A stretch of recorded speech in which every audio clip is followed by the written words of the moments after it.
Ow, ow, oh, ow, ow. Stephen Stills. Crosby, Stills, Nash and Young. No, that was Buffalo Springfield. Buffalo Springfield, his band before. Mm-hmm. Crosby, Stills, Nash and Young. Much better band, in my opinion. Bennington Show. I'm Ron Bennington. There's Gail Bennington. Yo. And I am Ron Bennington. I think, what's her name, just walked by Kelly Ripa. Oh, really? No, not Kelly Ripa. The original Kelly Ripa. Thank you. Mike's not. Okay. He doesn't have his own mic on? No. You're the only person in radio. You're in charge of the mics going on? I have to tell him all the time. Your guys' mics are on, so that's what matters. But I was moving No, my it mic. doesn't. Not if you're the one talking. That's just the opposite. It's not like you're giving up something by turning on our mics and not yours. I think of your mics first. I'm giving of myself. Jen and Vito asked me if they could do a walkout today, like the other kids around the country. And I said, absolutely snot. Students walking out all around the country, I think to support guns. I'm not sure. I don't keep up. I don't have all the newses. But it is all across the country, a lot in Washington. I saw a bunch of the kids heading to the Trump Tower to protest Trump's apartment, empty apartment. We need a symbol, so. But I'm, from the beginning of this, from Parkland on, and I was watching kids all morning. Kids aren't as stupid as I thought they were. Kids are pretty articulate. It seems like somebody owes me $5. Why? No laws have changed. Matter of fact, Congress We have to wait for the law to change. I mean, this is going to be a long time for this $5 to come through. Well, what was the $5 bet in your opinion? Actually, there wasn't a $5 bet, but then one day you came, when Florida had not passed that bill, you're like, you owe me $5. I said, I didn't know we were betting on that. So I just kind of feel like now I can claim $5 because you didn't think they would still protest. Are you saying that we're back to zero? Yeah, maybe we're square, and now $5 is back up for grabs. What if Chris owes us both 15 each? That's perfect. 15 each. Because I know he didn't predict either one of those things. Say you will. But the youth, they're fired up. They're ready to go. Youth gone wild, you know? Youth gone wild. And a lot of the kids said that they wanted to do it, but their principal said no. They couldn't leave the campus. See, that's the thing, that's the point. If I was a principal, I would fake like I wasn't supporting them just to be like, get out there. Like, you got to say, I'm taking a stand. Look, and then I'd sit there at my desk. I imagine I'd be like the principal from Lean On Me. And I'm like, you did it, kids. Proud of you. You smoke crack, don't you? What? This isn't about crack. That was the best principal of all time. Look, some of those kids have brought balloons, which is just for their own fun. Should have brought a kite on a day like today. Those are whippets. Dude, why do you have to return everything to your fish shows? Look. All right, I'm just going to say something right now. It may be a little strong. But I think that the principals that don't support these kids should be lined up against the wall. What? And No! You don't get our message, Dad. Maybe I don't. I just thought if we lined a bunch of people up against the wall, had AR-15s. No! Get it, do you? Yes, I don't. It is funny because, sometimes when we're talking to Vito and Chen and they seem like they don't give a shit about politics. I know. And I get frustrated. Yeah. This is what I'm going to blame this on. These are kids who, their youth, their high school and college years are Trump years. Their high school and college years were Obama years. They're like, that guy's okay. I don't need to think about this. I'm from the Bush generation. Post 9/11, Iraq War. We had stuff to talk about, man. That's pretty good. See, that's why even within a small age group, there's gaps because, you should take a gap year. Yeah. Is what Vito needs to do. But it is embarrassing that Vito's not out there as a 12th grader. I wish he was. I don't know if you guys watched that stupid thing last night in Pennsylvania, the runoff election that they were having. 12 hours. It went on. Yeah, it went on for a long time. And where are we now? We're like still too close to call. Have we officially called it? But they're going to do a recount. It's not officially called, but they're saying it looks like Lamb. It statistically has the best chance. Whatever. Right. But it's some district that nobody would care about, and the fact that because Trump went there, Pence went there, Trump Jr. went there, and Kellyanne Conway went there. They all went to this little fucking place that were like, vote, vote, vote. Now, the specific point is because that was a Trump area by 20 points. 20 points. I thought it was 10. That's crazy. No, 20 points. So this was a place, and whatever happened in the short term, or whether this Lamb guy, one of the things they're saying, well, he's running more in the center, not radical, but most Democrats are fairly centered. They're not. Yeah. They're not in fucking Bernie's Socialist Party. I don't know. I don't know why I pay attention to fucking politics. I just really need it. I was breaking it up a lot with my new British TV show. I can't get you guys. I can never get you guys in any show. You got me into The Alienist. The Alienist is in a new movie, too. I saw it last night. Did you like the last episode of it? Yeah. Fucking loving The Alienist. Crazy. I'd like to vote for him in a special runoff election. Yeah. The ending of that episode, no spoilers, but yikes. That was very upsetting. Yeah, because I love her. Me too. I love a canoe face. I know a lot of people don't think that that's a good look. Really? But, yeah, I like... that's your thing. Yeah, I like a girl with a banana face. Little tiny eyes, long nose, little tiny mouth, and that curvy canoe face. Is that weird? No, everyone's got a type. Are the kids going to walk out of the school on me? I think a lot of them could be taking their books with them and reading during this. Reading is fundamental. No one ever, and I put the emphasis on fun. Mm-hmm. It's fundamental. Get it, kids? Yeah, I guess so. Stay off drugs, except for some drugs. Some drugs are okay. Some drugs, they tell kids to stay off drugs, but it's easier to handle drugs when you're a kid than when you're a full-grown adult. Oh, that's for sure. I mean, that's the time to do drugs. Like now in my adulthood, this is not a time for drugs. No, it's too hard. My time is past. Yeah. Thank God I did drugs when I did. Good thing for you. It's the same way as playing football. You want to do it when you're young. You don't want to take that up in your 40s. Same with braces. Sure, you can do it when you're a kid. You don't want to have braces on when you're an adult. You look like a fucking lunatic. You look like a nut. Yeah. I remember when I was in school, this is how fucking weird the world was. Every year, some kid would be running on student council president with the promise that he would get us a smoker's lounge. That's awesome. Yeah. Like we always had one kid was just like, and I will get us a Coke machine. Yes. We had that too. You just never get either one of them. We never got one. Yeah. But every single person, I think even the treasurer would bring it up. And believe me, I'll find place in the budget for that Coke machine. What? You never got it. No. First of all, you don't pay for a Coke machine. They fucking bring the Coke machine in free and they take the money.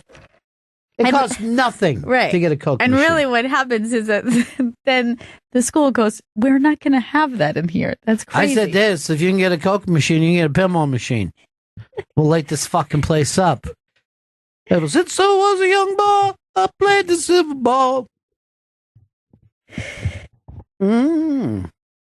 Most energized voters in America hate Trump. Yeah, that's why you're energized. Just like these kids hate guns. They really hate guns so much. One of the news people was talking to him, and they're like, why are you out here today? And they go, it's happening to us. Maybe it's because you're not in school and you're not afraid all day. I didn't even realize that these kids are afraid even when there's no school shooter. And they're just constantly going like this. Do you hear? Somebody bangs a locker and everybody in school goes like, what? Now, there was this thing in Alaska where they did the drill. So they had a police officer there walking around the school shooting blanks. It was horrifying. I saw that video. It's up on the iBank. He's just walking through the school slowly, very slowly. I think, and then I didn't see much about what the plan was, but I did see like a kid look like he was hiding on top of a locker. And I went, that smart can't one. be. No one looks up. No school shooter ever looks up. I think they can't. Get up as high as you can, kids. Guns don't shoot up. The bullet will float up and then come racing back to him. The perfect plan. By the way, this school looks like a modern prison to me. All right, go ahead and hit it, Chris. That's him walking through the school. It's just looking really bored and shooting blanks as he walks through a school. Now, this is just a drill, Coke kids. machine. If this was... Get that. Holy shit. There's a pinball machine. Look at this school. What does he think? It's the world's slowest shooter? That's the part that made me really laugh. It's so slow. Cops are always very... So there he is. There's the kid up. No one's going to catch that kid. Oh, he just put his hoodie over his head. That's not going to help. him. Yeah, it does. This way, I don't see the shooter. I still haven't seen one peaceable plan. It's just one dude on top of a locker and this guy just walking through really slowly. I'm surprised there wasn't one kid that just didn't read like the daily announcements. If this was There's a rogue cop. Yeah, if this was a real shooter, the cop would be outside hiding behind some bushes. Yes. Creating a perimeter. But why aren't they even showing, like, the kids aren't even in the hall? The fucking point of a drill is the kids get to those places, not are already in the safe place. Seems like an empty school with one weird kid on top of a locker is pretty safe. Dude, even, I remember every time we would have a fire drill at our school, fucking,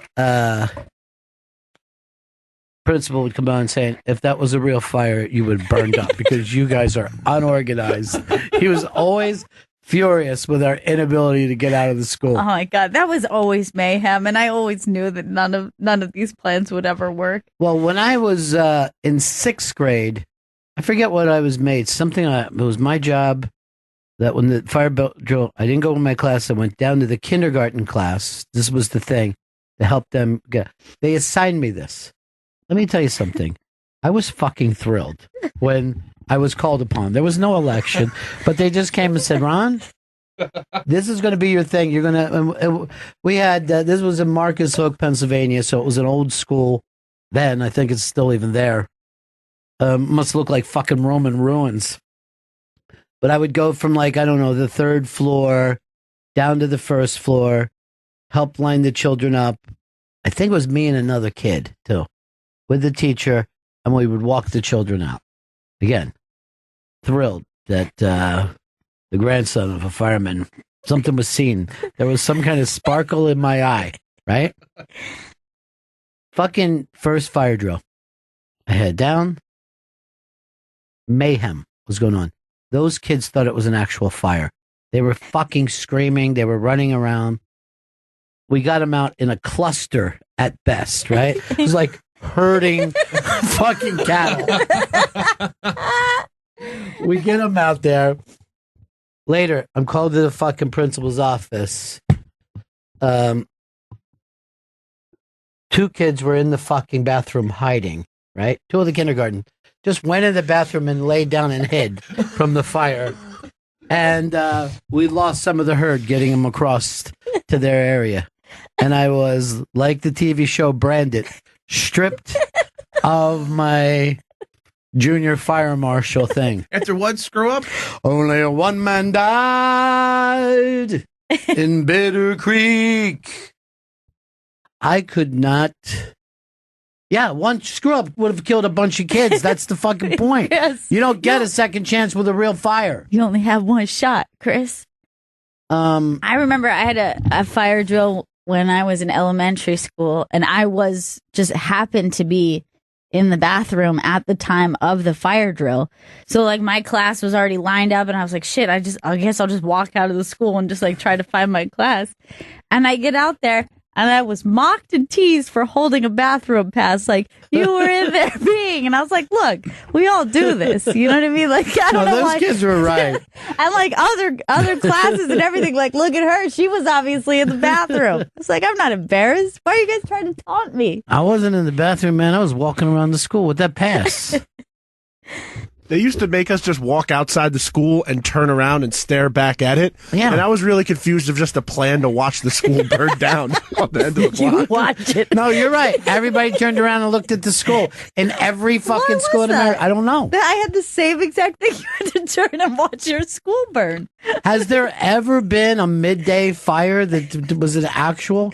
It seemed that the junior high school where I was burned down, which everyone believed was arson in the middle of the night. Uh-huh. And after that, we had to do shifts. Shifts. Is this actually Eddie the Pointer? This is he, Ron. Good to talk to you, buddy. How you doing? I'm doing a lot better, thank you. And you? I'm always good. You know that, Eddie. I know, yes. What can we do I might have to run. Yeah, what can we do for you, pal? I didn't mean to bring down the show. I just got it back on my phone to hear it. I'm so glad to hear that. Eddie was an old pal of ours, and you had a stroke a couple years ago. Yes, and I have a therapist coming in. I have a therapist coming in a few minutes. Good. I'm glad to hear it, pal. Yeah, they have me up walking again. I'm so glad to hear it. We're all thinking about you all the time. I appreciate it. That's what Gary tells me, blowhard. Yes. Every time I talk to him, I send you good wishes. He tells me that, yes. Cool, my man. Thank you. I'm just glad you're still going strong. Still going strong, and I'm glad you're still going strong. All right. Thank you. All right. Now you tell Blowhard that I owe him a phone call, too. I promise I give him a call. I will do that. All right. Take care, Eddie. Take care, Ronnie. Good to speak to you again, my friend. Good to speak to you. Take care. Bye. Take it easy. Bye. Peace. Such a rough thing to come back from that. And, you know, it's been years. But there he is, hanging in there, rocking and rolling. Yeah. It's like Rocky taking the steps. You got to get up off the mat, you know? Chris always says to me, when I go to the mat, I stay down. I go, no, Chris, you got to get back up. But they're going to punch me again, Ron. Yeah, I know. You got to let them punch you again. That's the whole point of Rocky. Keep getting punched. Josh and Charlotte. Hey, Ron. How y'all doing today? Hey.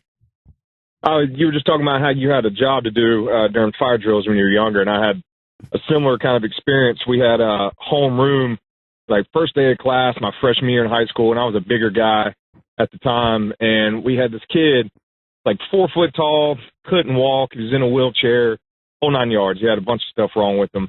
So we were going over fire drills, and because I was a big guy in the class, my job was, seeing as though we're on the second floor, is that every fire drill, I'd have to go scoop this little bastard up, put him on my shoulders, carry him down the hall, and then down 3 flights of stairs and outside because he couldn't take the wheelchair down the elevator. You're living the life I wanted to live, man. It was rough. He was small, but he was about 130 pounds. So yeah, get him on your shoulders, your knees be shaking going down the stairs. Dude, you're literally doing what's called a fireman's carry. Yeah, that's called the fireman's carry. Exactly right. Yeah, exactly right. But now, of course, you would have to have an elevator for kids. They wouldn't, you know what I mean? They would not permit. Absolutely, but not to be handicapped. I'm interested that there's no one out. Like we're gonna put this on this one kid. It's just like this is. It was your awful. job? Yeah, and I was a shy kid, so when I got chosen for this, I of course all the attention was on me. Now going down the hallways, like look at this asshole carrying this little dude. Now, dude, look at this hero. Every 2 weeks. Look at this fucking hero. It's a good way to look at it. You just changed my mind on that. All right, good. Shake it off. Yeah. It's all perception. I know a lot of people think that they're being looked at all the time, but other people are just more concerned about how they look, you know? Yes, that's Here's what taught me that more than anything else. That time, Fez wore the same clothes every day in here for 6 months, and none of us fucking noticed. Never noticed. No. I had this conversation with a friend of mine who, he moved to New York, and he grew up in Virginia, and he just felt like he had this idea in his head that he wasn't cool enough to live in New York City. And I was like, literally no one's looking at you, dude. Like, no one's paying attention. And, like, he was always like, oh, I feel like we're in this hipster bar and I don't know what. And I'm just like, no one is looking at you. You just look like a regular person. Like, if you see somebody who's, like, really hip or they've done themselves up, that means that their focus is on them. Right. You know what I mean? If they're that excited about how cool they are, you don't need to worry. This isn't fucking middle school. No one's like, hey, what's with that nerd? No one, you think you're not at school as a homeless guy? I know. It's or a like, cop? So weird. There's a lot of uncool people.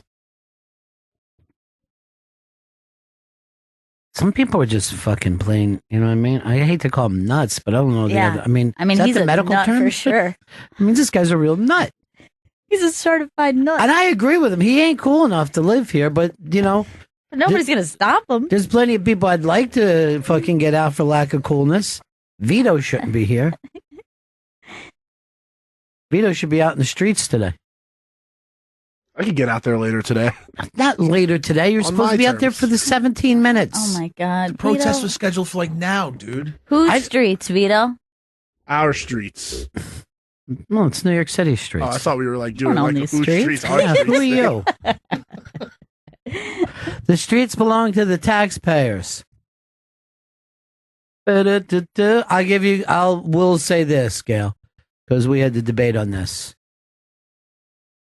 And I still say nothing is going to change, but at least there's a generation of people who thinks there could be change. Yes. I think that's a good sign. I don't know. I hate finding good signs. Why? It looks stupid when you're acting like, hey, this thing's going to happen, and it doesn't. It's so much better to be cynical. You know what I mean? And then you get to be like, well, looks like you guys proved me wrong. And then you win, because then a good thing happens. Yeah, the good thing happens. The good thing will happen, but you didn't do anything to help. And that's where I want my life to be right now. Well, somebody said this to me. I hate that there's some adults going out there. Won't they stay out? I go, they don't want kids shot. so, They're literally just saying I'm against kids being shot. still, it's not their time. It's the kids' time down here. They're the Goonies. Liz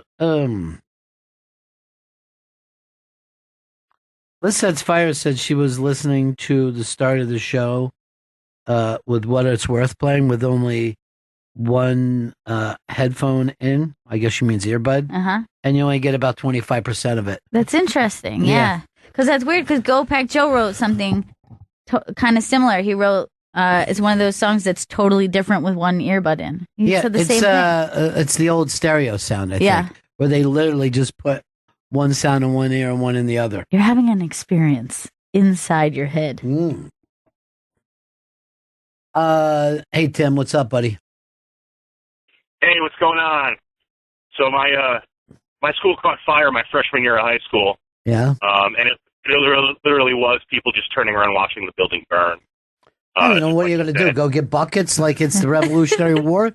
You know? No, but then the news show up and kids start waving their hands and screaming at the news people, and I got caught smoking cigarettes on the news. Well, so I'm in trouble. The news can't cool. suspend you, just your principal can. Yeah, that's why you smoke cigarettes. You were one of the cool kids. Not like that friend of Gail's that wasn't cool enough to it's true. live in New York. He moved. I'm going to point out something cool, and that's our President of the United States, because he wants a new space force. He wants us to have a military force in space. And then he actually said this. You know, one day I just brought it up out of nowhere, but I just been thinking about it. He brought it up during a speech once, and he goes, and I've been thinking about it. It's a great idea. And he goes, they will serve, and then we'll be able to fight wars in space. It sounds like a good TV show. Does he think, maybe is he thinking of it like that? I know NASA from the beginning made a point that they were not a military force. Yeah. And even a pro-American, they were like, we're here for humanity. Right. They always wanted to push that gimmick. But I guess once we got spy satellites, you know, you're like, it's a little bit military. Yeah. You know? So it's really just a spy satellite that could shoot a gun from outer space and hit something. Now, when he says we could fight wars from space, does he mean fight wars from space, like they're in space shooting down, or it's just like, hey guys, take that to the skies. You know what I mean? Let the civilians chill. Well, I mean, you guys fight it out up there. I mean, take a look at airplanes. They never just shot at other airplanes. They also drop bombs on the ground. And, if they see another airplane, I just kind of like it if we could set up some sort of, I don't know, Star Wars. I would rather trek into space. Now, here's the thing about Star Trek, and this is just fucking something I've been pondering. All right. Chris, were you a Star Trek watcher? Yes. The phaser had 2 settings. Yeah. What were they? Stun and kill. Let me just ask you this. Why would you ever need to put it on kill? Why not just stun? You're sick if you put it on kill. You're Here's right. the thing. You could hit stun and then go, you know what? We're going to stab this guy with a fucking ice pick while he's laying there. But you take a couple moments to talk it over. You've already stunned him. They're out for a while. Why then not say, all right, we've stunned this guy. Should we leave him here or kill him? We could just tie him up. But once you put it on kill, the debate is off the fucking table. That's all I have to say about that. No, I see this more of a Starship Troopers. It's a bug planet. Yeah. It's an ugly planet. I don't believe that there's a male on this planet that doesn't like Starship Troopers. Having said that, stupidest, dumbest movie It's so ever. good, though. It's so good. And if that's what we're talking about, if that's what Trump is proposing, I'd love to sign up for Rico's Roughnecks. More meat for the grinder. More meat for the grinder. Rico's Roughnecks. There was literally no upside to joining those roughnecks. They told you were going to die. What was the concept? Like, there was one guy who was like in a general position, and then he just wanted to be just like, he wanted to demote himself so he could get on the ground. And he wasn't able to go fight. He was going to be kind of in the rear with the gear, so he demoted himself so he would have the ability to go and fight these fucking bugs. That was a drill sergeant Zed. Yeah, and didn't he end up getting? He got the fucking brain bug. It's afraid. It's afraid. Yay! Yes, the war's won. And Rico was a fucking cuck if I ever saw one coming. Now, so you like it, Gail? Yes, I love it. Vito, what about you? I've never actually seen Starship Troopers. Oh! Are you? Why can't we use the other F word anymore? There's no other word that would fit here. God I damn think it's allowed in this case. In this case, it's passable. Special cases. What the fuck is wrong with you? Go to every stupid fucking movie, and here's a great stupid movie. This is the best stupid movie there is. There's no better stupid movie. It's like one of those really just good shitty movies. Yeah, that's what I just said. Stop fucking just taking the word, shift them around, and making it seem like you're a person. I'm a person. If you cared about it, you would have watched it by now. I never claimed to care about it. Dude, you've heard us talk about this movie before. You've heard everyone talk about it. I've heard about it a lot. You've had a lot of time. It's the only movie to get its own star on the Hollywood Walk of Fame. Not another movie has that. Because they said there's no person in it that's good. You can't give it to the screenwriter, the director, any of the actors. But as a movie, let's put the star there. I had another thing that I believe is true. I'm pulling Jen for this. And I'm going to, they say that you shouldn't generalize, right? I'm going to. Okay. I think I can make a definitive call of this. No woman in the history of America, right, has gone out with her girlfriends or, lady friends. And as everyone ordered the steak. I say that women only eat steak when men drag them along to a steakhouse. And a woman will go, yeah, I will. I'll have the filet. But if a woman is with her gal pals, all right, her sewing crew, she's not going to say, give me a T-bone. Jen, true or false? Well, For me, when I went out with my friends, they have ordered steak because they're Spanish. They like. Oh no, I was talking about white people. So then I don't know. I don't know. They order steak. I'm gonna be honest. I have never seen a girl order the steak unless there was men present. Like men are present. They make it okay to get the steak. Yes, you know what I mean. Yes. But I'll tell you this: if I'm with a group of girls and she's like, I'm gonna get a salad, and there's I'm just gonna get a little appetizer, and then I'm not gonna get the steak. Exactly, with a big I look like a stupid nut. baked potato. Yeah, you're gonna look like a fucking lunatic. But if there's a dude who's sitting there who goes we're in mixed company of men and women, yes, and the man says, I'm getting the steak, I'm going, yeah, I'm also getting a steak. That's exactly my point. It's shamed by the other woman because you look like somebody who wants meat in your intestines. They don't think it's safe for us to order the meats we so love. Right. Now, I said the same thing, that you don't go out with men and somebody orders the big salad. It just doesn't happen. Right. Right? You might get a Caesar salad because you're at a fucking steakhouse. But even then, people are going to start talking about you a little bit. We could have got a salad the other night. We went crab cake. Yeah. And what else did we get? We got a crab cake and the tuna tartare, man. Let me just say this. I could just sit around and eat tuna tartare constantly. So good. I would rather not even have the fucking entree. Yeah, I love tuna tartare. Fucking delicious. It's the best. But Chris, have you ever been to a steakhouse and not ordered a steak? No. If I'm in a steakhouse, I'm fucking order. Why else would I be inside the steakhouse? Well, there's other food there. There's fish. There's always a fish. There's a chicken dish often. Yeah, I think that's the fish dish would be for someone who brings a vegetarian to a steakhouse. A vegetarian can't eat a fish. Or I guess pescatarian? But how many pescatarians? Why did he just put on a fake New York guy? Hey, I don't know, a pescatarian? What do you call that? Like a humanitarian?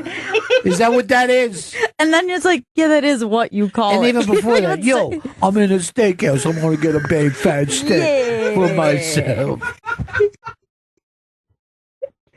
Give me the red steak. It's possible.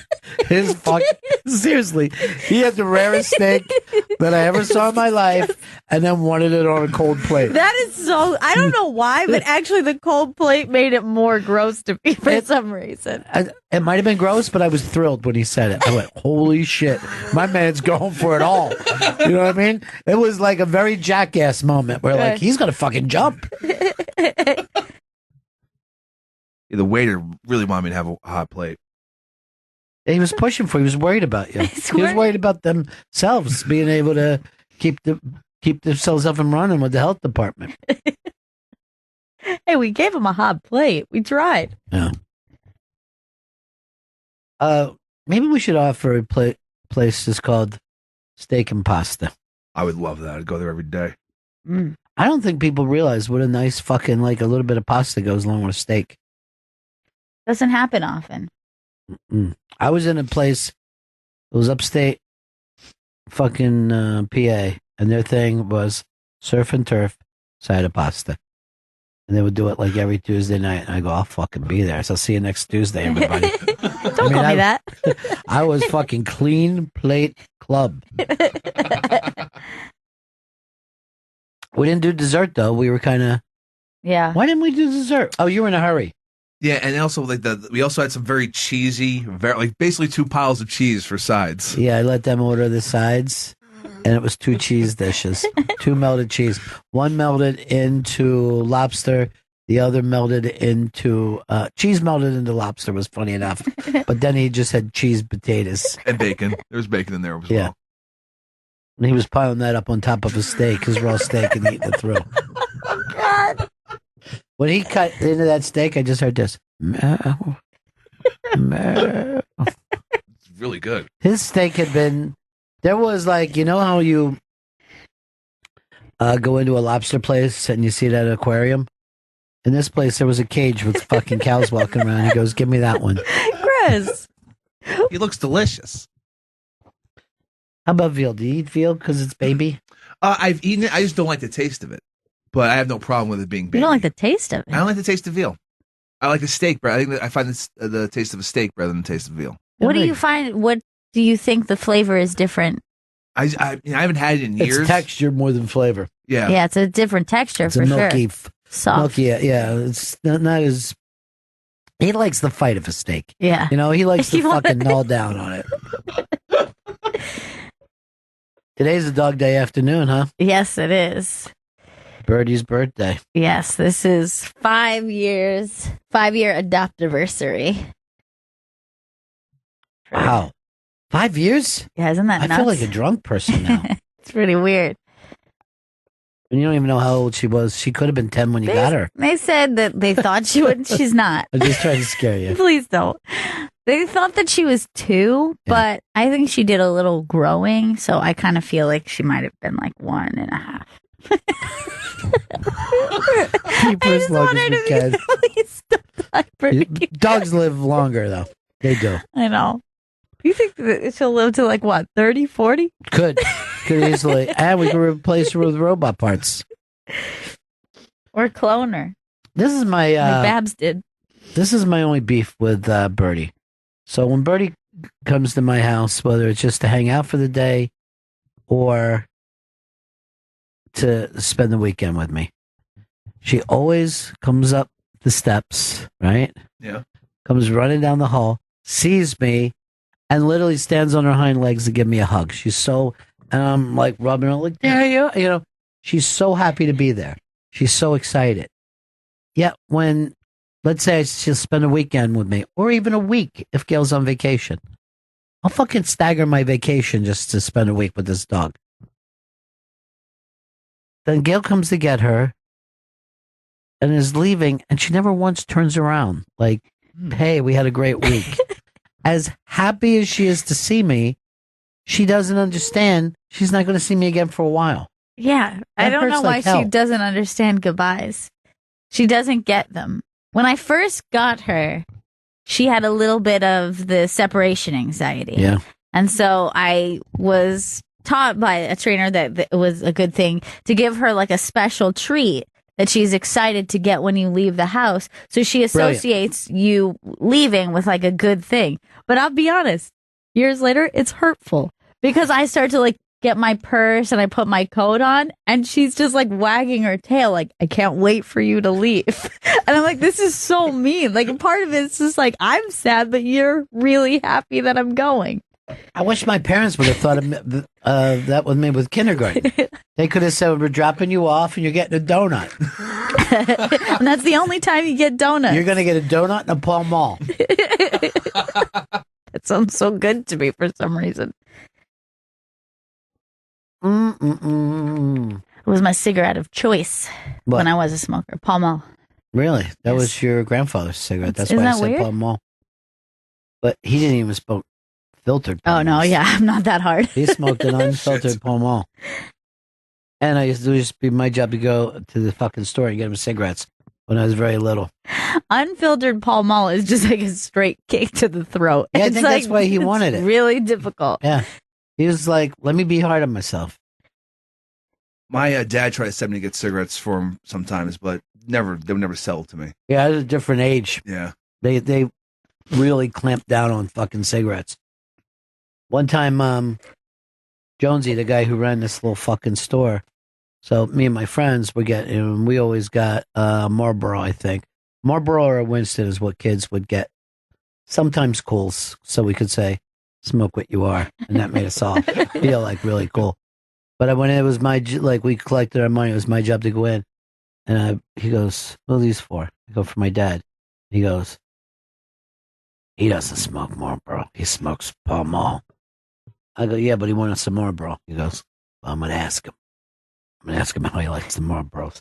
And I had such a fucking sword hanging over my head that I fucking went to my mom. I'm like, something bad's really going down right now. I go, you got to get me out of this. I go, fucking Jonesy's going to come and tell Pop. And she goes, I think it's best if you tell him. I go, no way. And she went in with me when I told him. We all said we learned a lesson, but I kept right on smoking. Just don't go to Jonesy was the lesson. No, I'm not the one going in. And I said to the kids, I go, we got to smoke Pall Malls if I'm going to do this. And they're like, fuck no.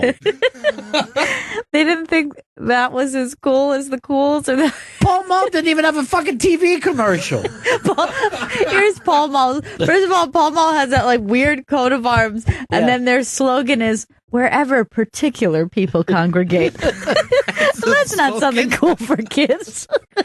You don't want to be a particular person. I'm very particular about my Paul Malls. You know, I was just reading in the Wall Street Journal today something very interesting.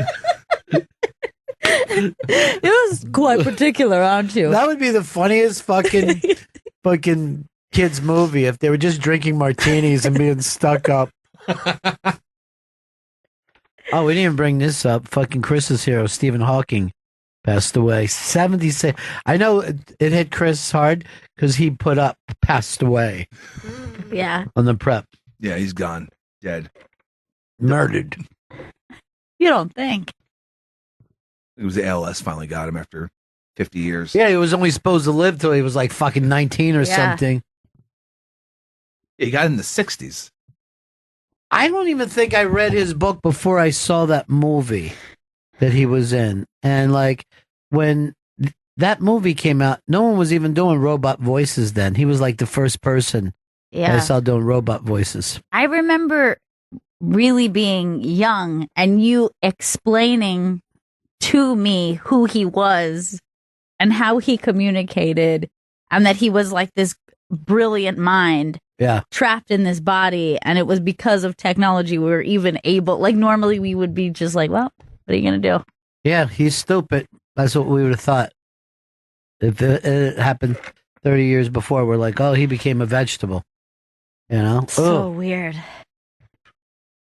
And now he was even like they said, cheating on his wife. Which Very is clever. Fucking really exciting. Yeah, couldn't get away with it. Even the smartest man in the world can't get away with cheating on their wife. What's the use? Am I right, fellas? Huh? Can't live with them. But I guess that's I don't know. It's very hard to be a scientist who actually does real work and be able to communicate that work. Like we have people who will communicate other people's work. Right. And they're like, well, what did you discover? Nothing. They're like, oh, I see. You're like a fucking teacher for adults. You know? It'd be like if somebody would come here and tell you about Tom Petty songs, but they weren't Tom Petty. You know, at best, you're a cover band. Right. At worst, the person who did it goes, that's not what I meant at all. I never meant any of this shit, you fucking TV star. Yeah, most people who are brilliant like that probably just were frustrated that not everyone's brain works that way. And they're just like, well, I can't explain it to you if you're an idiot. Yeah. If anything, like, you couldn't take, let's put it in terms of stand-up, right? You couldn't take a bunch of children to see Dave Chappelle and they would be laughing. Now, Dave Chappelle could lower his sense of humor to their level and get them laughing. And that's what it probably feels like for a fucking real scientist. Yeah. It probably feels like, I got to come in here and fucking pour two chemicals together and have a smoke thing go up. All right, everybody happy with it? All right, let's get out the freeze gun.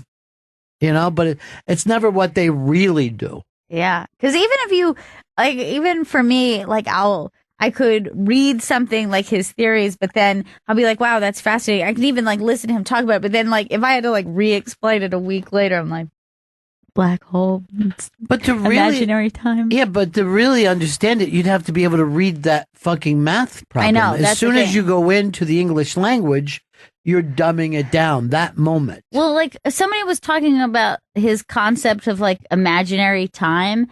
And then I was like, well, that sounds interesting. Let me try to read it. And I was like, oh, this is all based on math. And so I can understand it. Wait, is he saying time is imaginary, or you can create imaginary? See how they time? like if there's like a good blurb on how they explain it. While we're doing that, there's that little kid that loves fucking pancakes up on the eye bag. That made me laugh my ass off. Did you see that kid? God, she's so funny. Just stuffing a pancake in her mouth. It looks like she was trying to put a dish rag in her mouth. Is this the imaginary time? This is the baby stuff and pancakes. Dude, what was I saying? We were doing this. We just both but you said- got imaginary time for us. Are you going to explain it to us, Chris? I'm trying to find. All right, I found something, but I don't know what it means. It's just called Wikipedia. I found something. He said, just say it out loud. Like, what's a blurb of? Imaginary time is a mathematical representation of time which appears in some approaches to special relativity and quantum mechanics. It's not imaginary in the sense that it's made up. It's simply expressed in terms of what mathematicians call imaginary numbers. You just said mathematicians. That's what the official thing says. Mathematicians. It says mathematician. That's hilarious. Fucking Jethro Bodine is here. You were doing so great. You were fucking polishing this guy off. That's like saying you can go see him at the theater. If one can go north, one can turn around and head south. Okay, I got that. Okay. Equally, if one can go forward in imaginary time, one ought to be able to turn around and go backward. There is no important difference between the forward and backward directions of imaginary time. All right, so it's the kind of time that you could lay it. Like right now, time is unforgiving, right? Yeah. But why should that be? He's created a place where you could travel in all the directions. And it does seem weird that we're on one trajectory of time. And I think there was a George Carlin line that said, well, we only have time, so everything doesn't happen at once. And I brought that up to a scientist, and he goes, well, he stole that from, and gave me and I go, I don't think he stole it. You know what I mean? He's not around reading those fucking books. And then I go, hey, you're so smart. Let's see you get out of this leg lock. Come on, motherfucker. Come on. How long has it been now in imaginary time? Seems like it's 45 minutes. I'm still putting strain on your ligaments. Not until we're called in for dinner. Then I'll let you up. Isn't it weird, though, that time, you can't go backwards in time? Yeah, I mean, it's weird that it's hard to even grasp for us. You know what I mean? Not only can we not do it, but it's hard to work in a reality where you could move through time backward and forward. And, why not, though? Yeah. Why not? It's just the only reason why not is because there's rules that you can't, but it seems like you should be able to. You know what I mean? I always thought, like, it looks like they get to something, you know, like nature gets to something that they think works, so they do it that way. But I'm sure this wasn't the first way. You know what I mean? Like, let's say before us, before humans, you think time even mattered? You think maybe every fucking moment was just that? Yeah. And nothing else? Like a fucking dinosaur didn't think, here we go again. You know what I mean? Same old shit. Yeah. But then animals have the concept. It's weird because it doesn't seem like they have a concept of time, but then they have the concept of like future planning. You know what I mean? Like they're like, this is best to do for winter, or this is best because this is time to. That's just not true. They just don't know why they're doing it moment to moment, right? It's like scratching an itch for them. They have to do it. Right. But they're not planning that. They're not saying, oh, I've got to store these nuts up, right? They just start storing nuts. See what I'm saying? Yeah. It's like eating. It's fucking instinctual. Same for breeding. Like they don't think about time when they're supposed to do it. They just are like, oh, this is why. They're forced to do it, more or less. They're forced to do it by their own nature. But that's a great point that we think, oh, the fucking birds know it's time to fly south. No, they just start flying south. Yeah. They don't think, next week, everybody, remember, we're flying south. And they go and join other fucking birds. You know what I mean? Like, those birds aren't their friends. You know what I mean? They don't do anything else with them. And then they all just start flying south together. It's fucking unbelievable on every level. That's really bizarre. It's the most insane thing. So, if they're not doing it, right, who is? That's the question. And like, even if you look at fucking ancient Greeks or something, and they'd be like, oh, someone's going to try to fucking murder the king because the birds are flying in a certain way. And then we got around to thinking, oh, that's stupid. You know what I mean? That doesn't make sense. Maybe there are patterns to everything if you knew how to read them. You know what I'm saying? Yeah. If you knew how to read them. And a lot of people on Wall Street do that all the time. You know what I mean? A lot of people on Wall Street try to jump ahead, look at the patterns in everything that's living, and then decide how that's going to affect, whether people are going to be, what kind of shoes people are going to be wearing this time next year or in 2 years. Well, it makes me think also the same strange idea about learning or teaching things, like how how a human baby seems so vulnerable, but there are things that are just natural that you see. It's more prevalent because you see it in with animals, that they don't need to be taught something, but they just know how to do things. Like dogs know how to act like dogs, and I don't really understand how. But here's the thing, let's say, because it's much more subtle with a baby. But let's say a baby comes out looking to suck, right? And you can put a baby on its tit and immediately start trying to learn how to suck. It's not sucking anything inside. Yeah. You know what I mean? No, it's not. That's it's very getting all strange. Its nutrients through its belly button, right? Yeah. And again, that seemed like a much better way to do stuff than, you know what I mean? Like, we should keep the belly button thing going because at least it's not a breathing hole. Yeah. Just think you have this one breathing hose, Yeah. and you're clogging it with stuff all the time. It feels like bad design. It's horrible design. Horrible. Edgar in Chicago. Yo. Yes. Yeah, you were talking about how you can't go backwards in time. Yes. Yeah, you can't go forwards in time either. Well, we're doing it. No, you're not. Yes. You can't go forwards in time at a rate that's any faster than anybody else is. No, I didn't say faster than anybody else, but we're all going, forward in time at like 1 second per second. Yeah, but like you said, you can't go backwards in time. Right? Yet.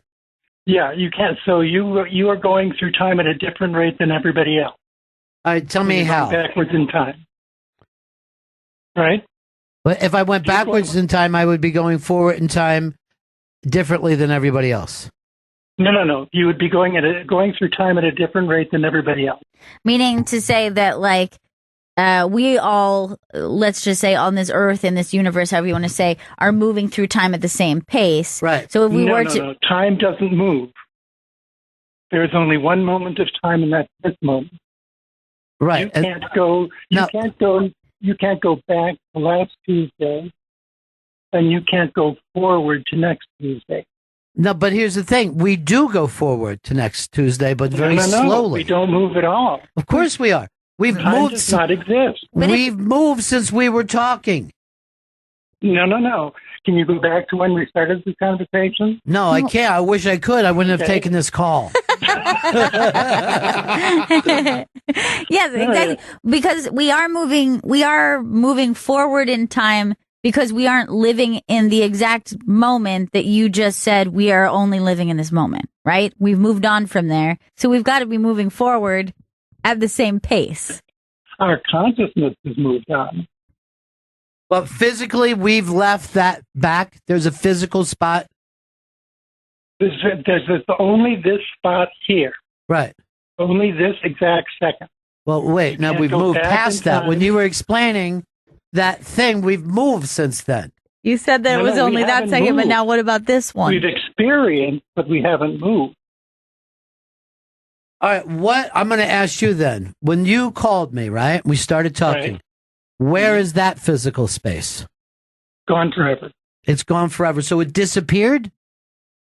It never existed. Oh, see, this is why. Time does not exist. Only consciousness exists. All right, so there's no physicality whatsoever. See this right here? Time? No. I guess that's your tip. There's a physical world. Yeah. And there's a conscious world. Right? And the conscious world tricks us into thinking there's such a thing as time. Come on. Oh, and this one. I'm sorry. There's one more. And that's it. And this one, too. Oh, good. Yes. Einstein was right. Time is the thing that keeps everything from happening at once. That was Carlin. Now, here's the thing. Was Carlin was quoting Einstein. No. Carlin made it up himself. There was just parallel thinking. But I'm not sure Einstein was even fucking smart. He didn't know where to get a brush. You know what I mean? Thanks, Edgar. I appreciate your call, buddy. Take care. No problem. Take care. We're both disappearing right now. Bye forever. Yeah. I hope there's another time our consciousness meets up, but it doesn't exist yet or ever. This is why scientists go nuts. This is the fucking problem with scientists. Hey, Chuck. Chuck, what's up, buddy? Hey, I hear something creepy. Yeah. There's a certain type of bird. I think it's San Juan Capistrano in California. They return every year on the same day, even when it's a leap year. How the fuck did I do that? How the hell does any of that shit happen? How does a fucking fish go back to the place where they were spawned and spawn again? It's fucking crazy. Yeah. And we just accept it as though that's their instinct. Really?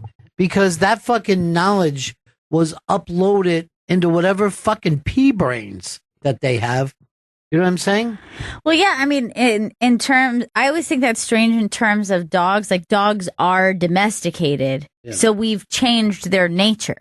Like, they're like, oh, dogs love humans, but it's like, but that's the experience of previous dogs. Like, it's not like a puppy already has just more of a connection with a human than, say, a squirrel or a wolf, you know? But even look like the bred dogs, right? That, they want to round stuff up because that's in their DNA. Huh? You know what? Like, because you trained some dogs a bunch of years ago to fucking bring in sheep, this dog is trying to get the children into a door? It's fucking crazy. Bob in L.A. Hey, what's happening? Hey, man. Hey, I think that guy kind of had the theory of relativity wrong. I fucking knew it. In the sense that you can absolutely manipulate the passage of time. If I get in a spaceship and travel faster than the Earth is traveling through space, and come back, I will have aged less than those people on Earth. That's why with the satellites that travel around the Earth that are traveling faster than Earth, they have to adjust the clocks continuously because they're slowing time down by traveling faster through Earth. Or traveling faster through the universe. But I thought we had to travel the speed of light to make that happen.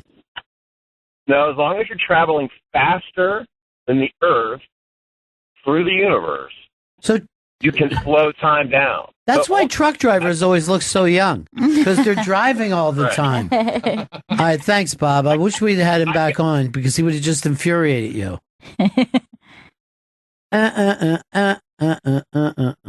Hey, Jason. Jason, what's up? Lost you, buddy. Here's Eric. Eric in New Jersey. Hey, Ron, how you doing? Cool. Not going to comment on the time thing, but you were talking about imaginary numbers. Mm-hmm. I'll do it real non-egghead. You've seen graphs in the paper where they're shaded, right, under it, and it's like a hump or something? Yeah. Okay. If you take a graph and it's a plus sign, what are you doing? Those graphs at the middle start at 0 and go to the future only. But the statistical stuff, think of that as one wing of a butterfly. The statistical software needs both wings, so it flips it over to the negative side, square root of 2 times I. That's an imaginary number. I. Yeah, if you see I, and in fact, if you go on the internet and do T-shirts, things just got real, you'll see the formula. I have one, believe it or not. I do believe it, Eric. Okay, have a good one. Thanks, Bye-bye. pal. Peace. Mike Pichetti is... Oh, I wasn't supposed to say it. Stish, why would you put his name in front of me? I shouldn't have. Mike Bichetti's going to be here to surprise you with Dish. But we forget the way we did that? No, Let's have a producers meeting before the show. How we're going to roll this out. Every week was always like a big surprise. Now you get quiet. And, I'm on a one-person conversation. No, I've ruined the surprise. I should have just. Well, what are you going to, I mean, what's the good side to us, Chris? You got to do something now. We can't go back in time, as I learned. Fuck. Here's what you can do to remember. Okay. Cut off a pinky toe. Will that help? You don't want to go big toe, do you? That fucks with your balance. No, I do not want to go with big toe. Should you be forced to switch out with Vito today? Spend the rest of the day in there with a dunce hat on? I really feel bad because I've been like for 3 weeks I was excited about having Bichetti come in. And then I wanted to give him the big surprise. God damn it.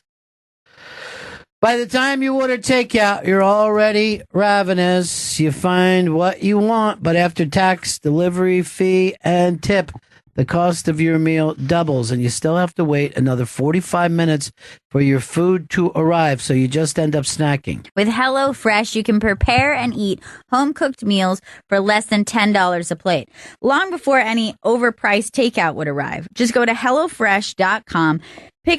Pick the recipes you want. They're delivered directly to your doorstep every week with a special insulated box along with easy-to-follow step-by-step instructions and full color pictures. Each HelloFresh box includes fresh seasonal ingredients that are perfectly portioned, so there's no waste. Just delicious meals that you can make in 30 minutes or less. And for a limited time, you can get $30 off your first box when you go to HelloFresh.com/raw. Plus free shipping. That's HelloFresh.com/raw for $30 off. HelloFresh.com/raw.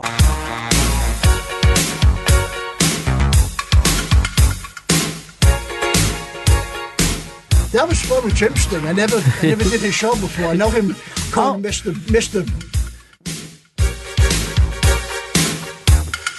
We did the Chip Chipperson show together. That was a lot of fun. I called him Mr. Chipperson. I didn't call him Jim. That's right. That's true. You never broke character. I stayed in character with him. Yeah, you stayed in character. I know Jim since 1991. Yeah. When he was a brand new comic. We go back that long. And he wasn't that funny then. He struggled. He won a Bud Light contest in Jersey. Is that right? In 91? Great. Mike Bichetti's in studio. Mike's upcoming performance is Sunday, March 18th. First, we do the Dish thing. This is the Dish segment. She introduces it, and then you jump in. This week's Dish segment is presented by Dish, ranked #1 in customer service nationally by J.D. Power and their customers. Dish tuned into you. To learn more, call 1-844-CALL-DISH or go to dish.com. And Chris, now you tell us who our guest is today. And our guest today for Dish is Mike Bichetti. Thank you, guys. I'm very excited because I like you guys, and I've never been here before, really.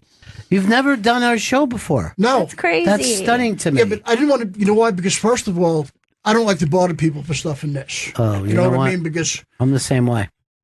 I'm the same way. You get a million people annoying you. I couldn't imagine what you get, you know. And it's but I like people to ask me to do stuff. You know what I mean? A lot of times they go, well, I didn't know whether you'd want to do it. So yeah, annoy us.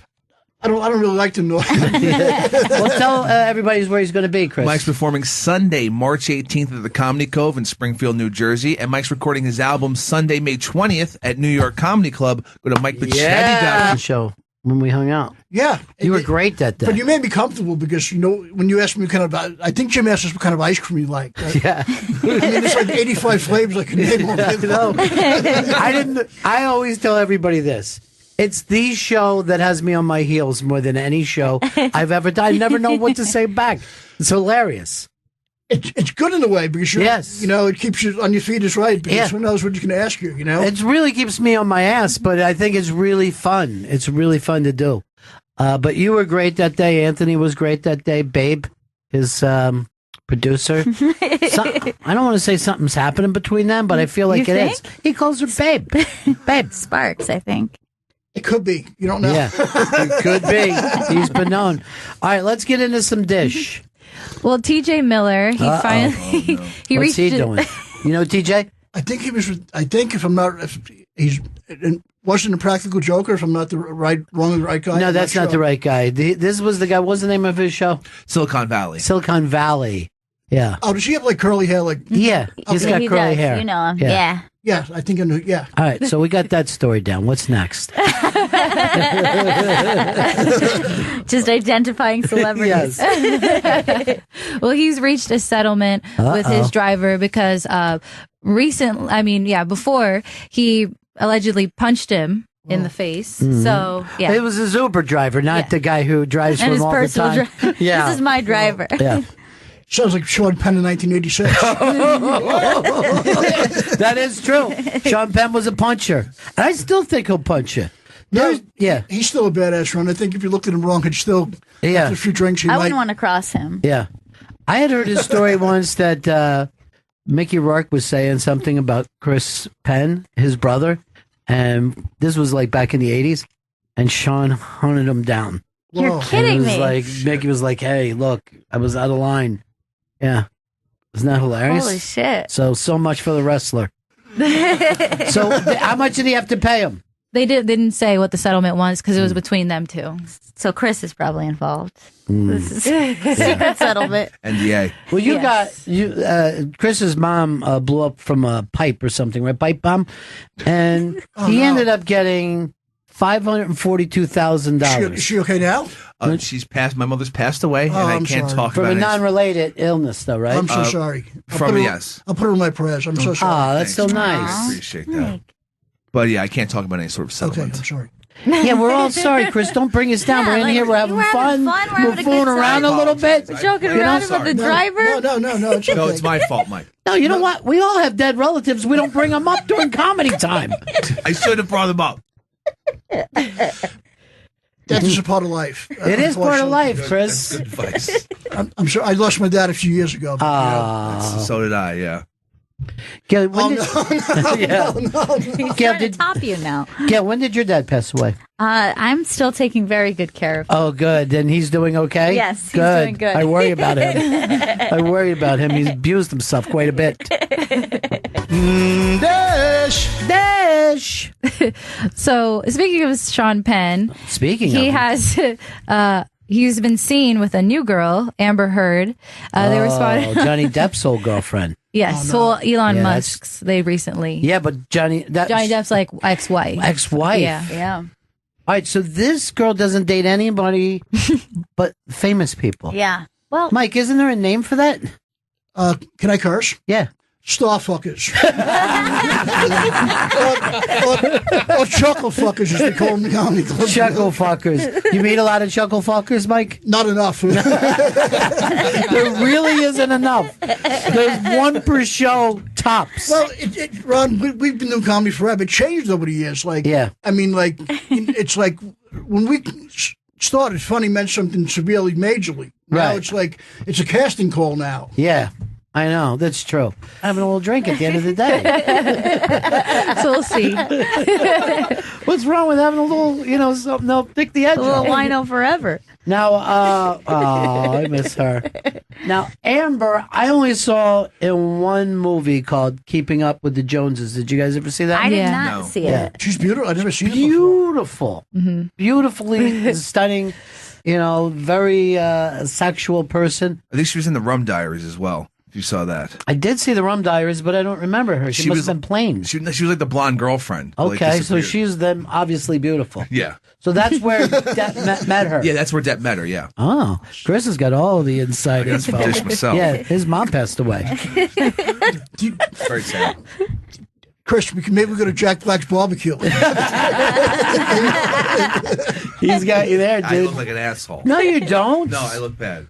Don't be that way. Okay. Everybody's having fun. We're all having a good time. Okay. Chris, you're a cool guy, man. I'm sorry if I bothered you a lot. I had fun that day at the Thanksgiving. That was awesome. Oh man, you were great. Fun. I was nervous because Judah had called me about this. Yeah. I love him. I know him Yeah, forever. me too. He's a good. I know him since like when he went to NYU. We go back that many years. Wow. Well, when you were brought out on stage, he brought you out on stage. The place went crazy. It was just so. I loved it. I felt like Andrew Dice Clay, 1989. Well, Thanksgiving's coming again. We got to, it's an annual. I just like doing stuff. You know what I Yeah, mean? sure. Because it's enjoyable, and like I said earlier, I don't ask people for stuff that much. I know. because, you know why? I like having friends, people that want people to friend with you more than anything in this. Who are people that always thinking of you, Mike? Definitely Artie did. Artie. DePaulo did. Yeah. Judah did. Anthony did for sure. Great friends. You got amazing friends. Alex Sulkin from the Family Guy's been a good friend. Wow, is that right? Yeah. Chris, that's your favorite cartoon, right? Love Family Guy. They're so cool, man. I love them. It's great. Yeah. Who's your favorite character on there? Oh, Peter Griffin's the best. Oh, okay. Peter Griffin's the fucking... He just got a big thumbs up from Mike. Mike. Yeah. I love Stewie. Stewie, yeah. Stewie's how could you number not two. pick Stewie? Yeah. Stewie's number 2 for me. Right No, behind What about Stewie's Brian? number 3. Quagmire. 5. I couldn't believe they got rid of Brian. That ticked a lot of people off. Yeah. I It's know. bullshit. What happened? I was like, I love that fucking dog. People went bananas. It's like on Twitter, people were letting Seth MacFarlane have it because what happened. They were like, I got to get on Twitter. I'll fucking tell you. Ron, I like Facebook, but Twitter could be a brutal nightmare. Is that right? They're mean to you on there? You know what? I just block people now instead of fighting anybody. It's not even working. That's not good. worth it. I block people by not going on there. That's No, my you're right. thing. You have them all blocked. Yeah, I got everybody. I got the world blocked from me, and I just go through life stupid. Like everybody likes me. I'm doing great because I don't know. A lot of people are saying that I've been doing great. Dish it. So O.J. Simpson. Oh boy, this guy. Huh? This guy. What's he up Never to? stops. Great running back though. No one ever brings that up. Unbelievable running back. Well, right now, Judith Regan, who recently did the interview with him, and they aired it on Fox, is now saying that she might have a possible lawsuit against him because he's saying that she scripted his confession just so that it would be more dramatic and she could make more money. Yeah, but So now she's going to sue him for saying that. and get what Yes. money? He's sued out. Yeah. Yeah, you're He's right. sued forever. If he makes money, they have to turn around and give it to the I don't know who he killed. The Goldman. Kardashians? No, he has to kill it to the Goldman family. Which is like, at that point, then you're just taking money away from the Goldmans. Yeah, that's true. Goldman money. He should just be forced to give more money to the Goldman. Isn't that weird though? That trial. Do you remember the trial, Mike? It was insane. I remember him being chased in the Bronco. It was so crazy. And the first time we ever heard the word Kardashian was in that trial. Yep. That was the beginning of them. That made them part of the Hollywood machine from that moment on. That's true. The machine. Welcome to the machine. That like machine Pink is Floyd said. treacherous. No, it is. That's the machine. I would not want to get my dick caught in.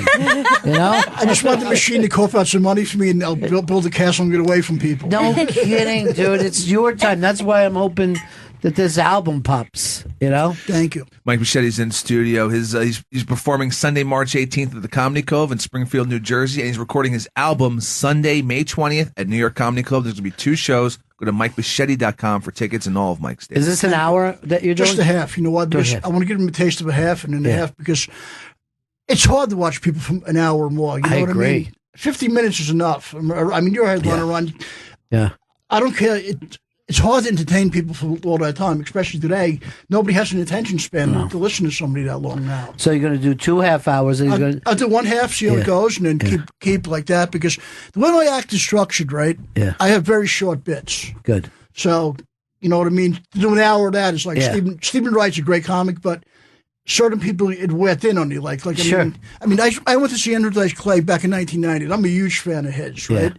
And after 50 minutes, I couldn't take it after a while anymore. You know what I mean? It's the same stuff. Yeah.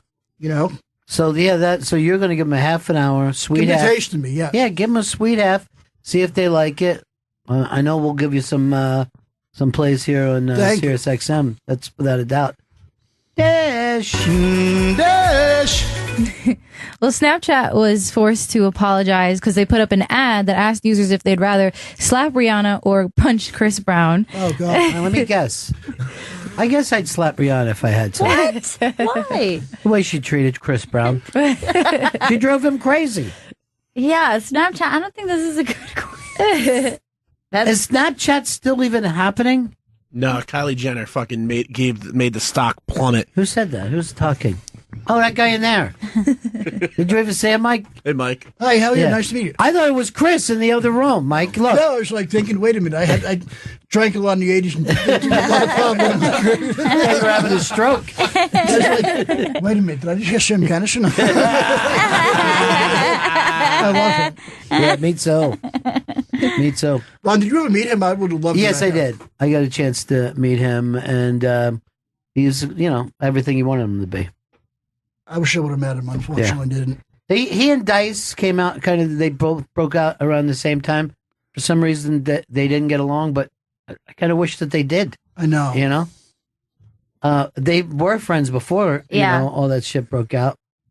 But then it's weird. They were like friends, then kind of feuded, but they were like the two icons, the two pillars. But it was kind of like maybe they thought it was good from like a promotional point of view. It kind of made it into wrestling. Now, did comedy fans feel that? Like, did they have like you had to pick a guy? Some people did. Yeah, I like both of them. They were both equal to me. Well, there were some people that liked Oasis and Blur. Chris wasn't like that. He was straight Blur. Straight Blur. Oh yeah, no Oasis for me. Song 2, huh? Song 2 because love it. Starship Troopers. Well, it wasn't in the movie. That's the interesting thing. It was the trailer song. Only in the trailer. Everybody hears that. They must have run that trailer so much. Oh, constantly. Yeah. And then I remember being in the movie like, I'm really enjoying this. I can't wait for woohoo. And then it never. Vito, what about you? Oasis or Blur? Who you pick? Oasis. Yeah. I bought tickets to see Oasis in high school, and then a month later they broke up and canceled the tour. Oh, no. That's what I'm Sorry trying to to hear that. Don't bring us down, dude. Yeah, you guys say a lot of sad This stuff. is happy. We got Mike Pachetti here. That weighs on my head. I'm sorry. I shouldn't have put that on you guys. Mike, let's do this. With Chip Chipperson, we only do the show together. Let's make a pack. Yeah. We'll come in as a duo. No, it'll be fun. I'd love to come back with you. Yeah. We'll be inseparable. Like I love it. So it'll be like road comedy. We'll be like Martin and Lewis, Hope and Crosby. I see this whole thing as a team. Because that's the thing. When you're around funny people, they bring it out of you. They really do. That's true. Well, you've been on today. Thank you. Spit it up, you Dr. Good Pepper. Well, there's been some celebrity breakups recently, like Gigi, Gigi Hadid and Zayn. I don't know who either one of them is. We talk about Gigi every week, and you say it every week. What has she done? What has she done? Supermodel. Her mom's Yolanda Hadid. So she's not even a regular model. She's super. Wow, she's fantastic. Yeah.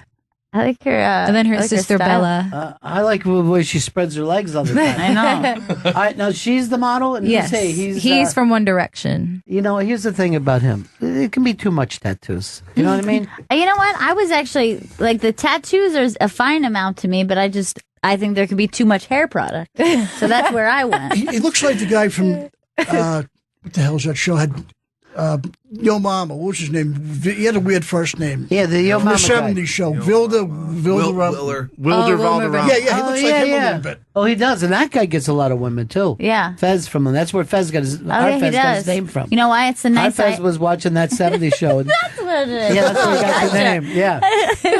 All right, so this guy. He's man-spreading, right? Yeah. But in the picture before, she was man-spreading. Yeah, but she has no partner sitting next to her. You have the right to spread. I didn't know. And then she's like all curled. She's all curled in the corner.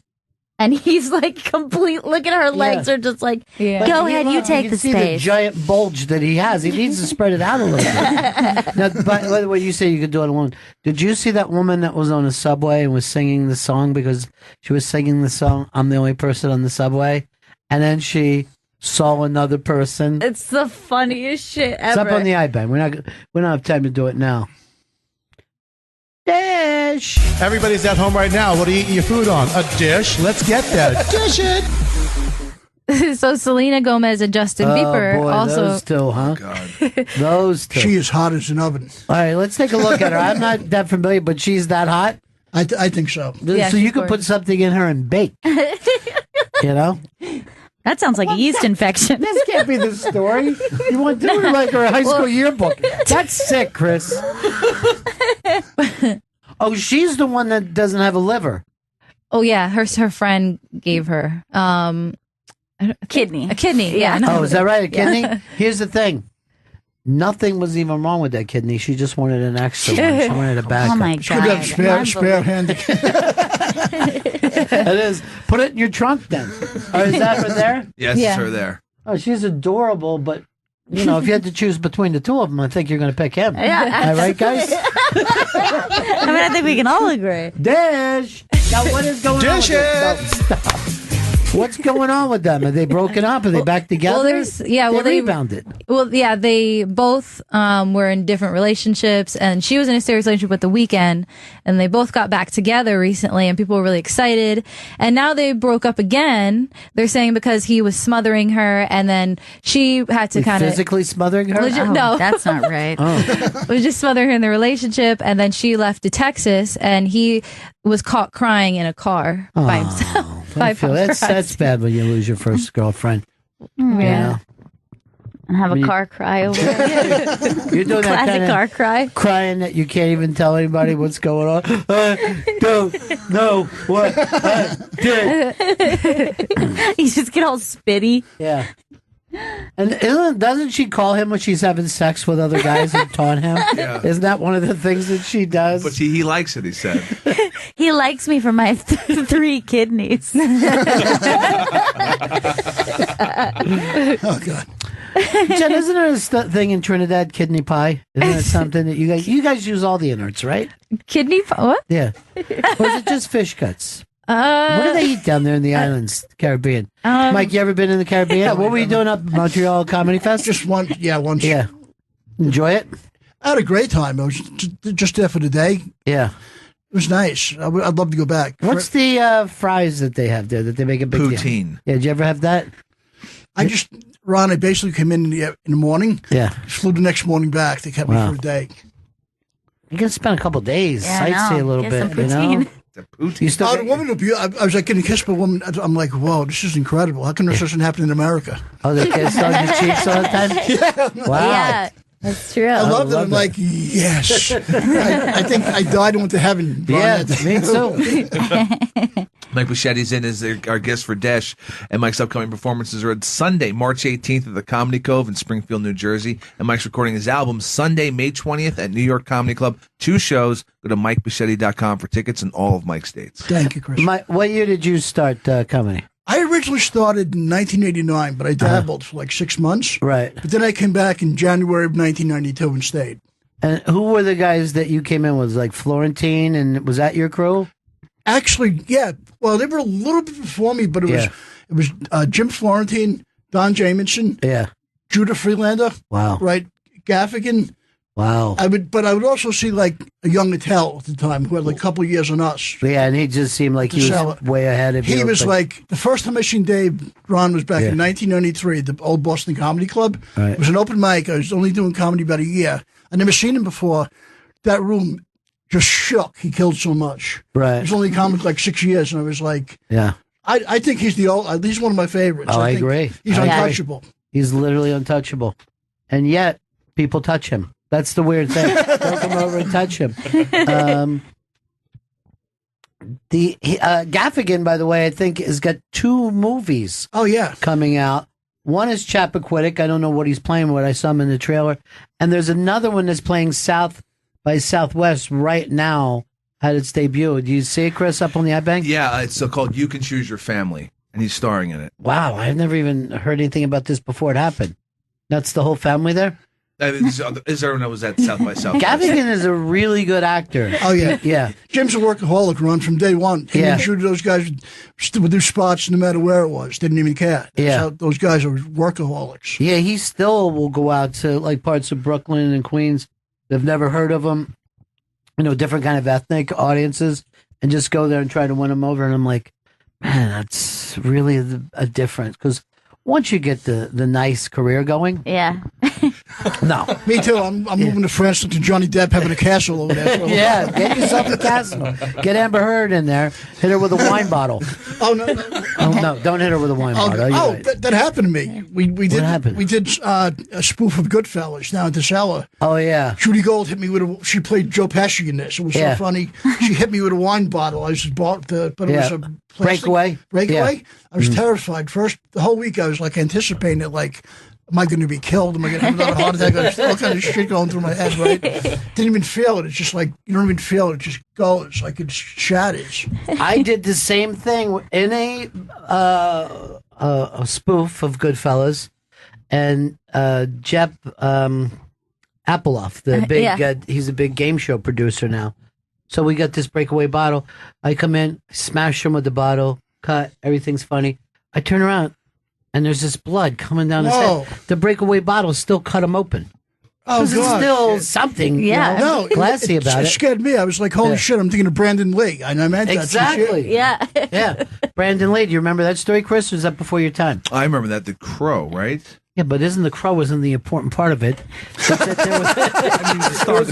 It was a blank gun, right? Yeah. But there was a little something left in there. Oh, Yeah. shit. Shot out. Yeah. It's not like you got shot with a real gun. Yeah. So while you're talking about the crow, you're missing this learning thing that Mike and I are setting up for you. I'm sorry, Chris. I'm a fossil next to you in age. That's true, man. But it's not useless, though. Chris, don't make this tense. Let's have some fun. Read the plug. Have a good time. Read the plug. Fun while you do it too. Vito, you're Italian? Yeah. Oh, nice. Vito, funny how? How am I funny? I love him. I'd love to meet him one day, Ron. Who's that, Pesci? Yeah. God, he's my fave. Yeah. He's my favorite. Mike Chris. Bichetti's in studio. He's recording his album Sunday, May 20th at New York Comedy Club. Go to MikeBichetti.com for tickets in all of Mike's states. You got a name for the album yet, or? I was going to call it. I was thinking about what he called not your average guy next door. Something, I something like that, man. I like that. Cute. I'm not really sure yet, but we're going to come up with something. But the thing is, I want to just around me. I'll come up with a theme. Yeah. I'm going to try to make it to this. It's a Thank Sunday you. night. I'm normally off May 20th. It's far away, so I don't know what the hell's happening. But I'd love to make it if I could. I really had my phone, you guys. I feel comfortable. Oh, well, Thank you should be first of all. comfortable here. You know? This is, it's Dish. Dish. Dish. So Shia LaBeouf recently did an interview with Esquire magazine, and he talked about for him. So many emotions already in this story. What did he do? What did he talk about? Being crazy? he talked about Kanye West stealing all his clothes. Jeez. He said that he brought his mom to a Kanye concert, and because she loves him, and Kanye was so nice to her that when he asked if he could borrow Shia's, some of his clothes, because he's a fan of his outfits, if he could borrow his clothes, he said, yeah, of course, because you were so nice to my mom. And he wanted to use his clothes to bring it to a pop-up art show, and he ended up taking half of his clothes. And Oh my God. What even happened here? He took his clothes. Why make a big deal out Take of the it? Amigos clothes. well, the internet's kind of making a big deal because Kanye's he has his own fashion line. Yeah. He's he's like a big. I didn't know that this other kid dressed so well. He though. dresses pretty. I mean, he dresses really cool. He Yeah, has I thought he was athletic. wearing hoodies and shit. No, when I he's saw been him. known He's to kind of an yeah. interesting dresser. Yeah. Let me take a look. Shia LaBeouf. Then put in style or fashion. He has Chris. an athletic / military Look, style. that's what comes up. That's pretty That's cool. right. Fork in his mouth. You don't think that's cool? I don't know. It's like an $800 You've never jacket. You've never thought to put a fork in your mouth while you walk down the street. That Chris, is you true. obviously went to just. It's the second thing that comes up with Shia Put it LaBeouf on. style. Shia LaBeouf fork the in mouth. first one, He then? put Shia LaBeouf fork in mouth. The first one is him in just shorts. terrible. Yeah, that's cool. Look at his shoes. It's Jeremy. Yeah, you're not saying it, Mike. No, it's I'm like, holy shit, they're spending kind of ridiculous money on stuff that you can Yeah, you can make it yourself. Look Yeah. at this. Yeah, that's cool. Look at his cool It's a tight t-shirt pants. and the same pants. Every time you see him, he's wearing the same. same pants. I like $800. Well, Kanye's style's also that's why they're saying he might have stolen Oh, look. some of his Terribly style. ripped T-shirt. Yeah, terribly derelict. ripped Wow. Yeah, but Ron, if I had that kind of money, I'd be looking for Al Capone's tailor and get shorts. suits. Exactly. You're in there when your tailor's fitting you for a suit. You're like, I want him dead. I want him dead. I want to burn his house to the ground and piss on it. They said that De Niro even had tailored silk underwear in that movie that he played Capone, even though that would never show. Really? Yeah, he gets in character. He's method like that. The idea of tailored silk underwear sounds lovely. Sounds fantastic because all my silk underwear, they're just too baggy in the wrong places. Chris, I actually think there's another picture of him walking with a fork in his mouth. This is like a reoccurring thing for him. Look at this one up here. Go back up where you were before. Go backwards. No, you got to go backwards up here, Chris. We had it on the other page. You don't know how to go backward? Like, they take the whole page backwards? This page? Yeah, but now we're already past it because you already went out. Forget it. You know why, Chris? God damn it, Chris. You ruined Dish today. I didn't want to ruin Dish. Chris, I wish I could help you. I'm a spastic. I'm really bad. Mike. Chris, what do you... Why are you making him grovel like this? Yeah. You act like you're better than Mike Machete and everything. It's driving me nuts. Look, Mike Machete's playing... Do you have an album coming out? I don't. No, you don't have shit coming out. You One don't even thing. have an album of Aerosmith back at your house that you can listen to. Mike's recording his album Sunday, May 20th at New York Comedy Club. Go to newyorkcomedyclub.com or MikeMachete.com for tickets. Thank you, Chris. What about this? Sunday, Bloody Sunday. You know, since you're doing it on a Sunday, you take the YouTube thing. Sunday, Bloody Sunday. He looked at me like, ooh, boy, how do I tell this guy no? Talk to your dad for me, would you? Put in a good word that Sunday, Bloody Sunday's terrible. All right. Live and learn. That's me, Chris. Live and learn. But Ron, I've been binge watching a lot of shows on Netflix. Yeah, now. what are you watching? I watch the TV. I love history, World and America. Me too. Turn. You ever see that show? No, I haven't seen it. It's about the American Revolution from like 1775 to 1783. It's awesome. It's about spies. It's so good. It's so intense. It's funny because there's very little on that. We've never had a major Hollywood movie about the Revolutionary War. You know, there was a couple pieces of shit. Yeah. But I mean, like a big Oscar-winning movie. Yeah. Civil War, we're on constant. Oh, yeah. Love it. Civil War, they can't do enough. Revolutionary War, nothing. The Romans are weird though because they always have English people playing the Romans. I know, isn't that weird? Why do they do that? I don't know because what do they sound like in real life? Who knows? This is the way the Romans talk. Hello, mate. It's me, Julius Caesar. Hello, governor. and Ron, they made them big like Vikings. Yeah, Vikings. The Romans were 5 feet tall. You know what Yeah. I mean, they were small people. I was at this thing when the Spaniards, the conquistadors, right? Oh, wow. And so I'm at this museum down in Florida. And remember how they would wear those like metal breastplates and thing? Mm-hmm. You don't know a human that could fit into this. Whoa. You couldn't put a little girl in this thing. And I'm like, what? Then how did the Indians lose this? They should have beat the shit out of these guys. You know what it is? They had cannons and guns. They didn't know what they were dealing with. And then what are you going to have, a bow and arrow? Like, what are you doing? Playing around, or you want to be in a war with somebody? Look, my dream is to see one tribe of Indians with a cannon. That's it. I'll tell you another thing. I don't know why the Indians always ran around in circles around people. Intimidation, I guess. It never worked. Just picking them off one after another. Oh God! I think it's a Hollywood version, Ron, because they were definitely guerrilla war fighters. Oh, I know. for sure. That was definitely a Hollywood version. Those movies, when you look back on it, we should be ashamed the way we treated them in movies. Till Dances with Wolves, then we were like, oh yeah, these guys. I love that movie. That was awesome. I watched them. I can watch that movie all the time. Yeah, Two Socks was what? Two Socks. Me too. I was like, when they the fox. Oh yeah. When they massacred those soldiers, I was like, yeah. good, you son of a bitch. You're sure. Yeah. No, you're allowed to say it. Fuck the white people. That's what I'm saying back in those days, you know? White people are better. I just realized what just happened. I was like, who's a fox? The name of the movie is Dances with Wolves. Yeah. I think it was a fox. Yeah, I gave you a little wolf. As a way of helping you.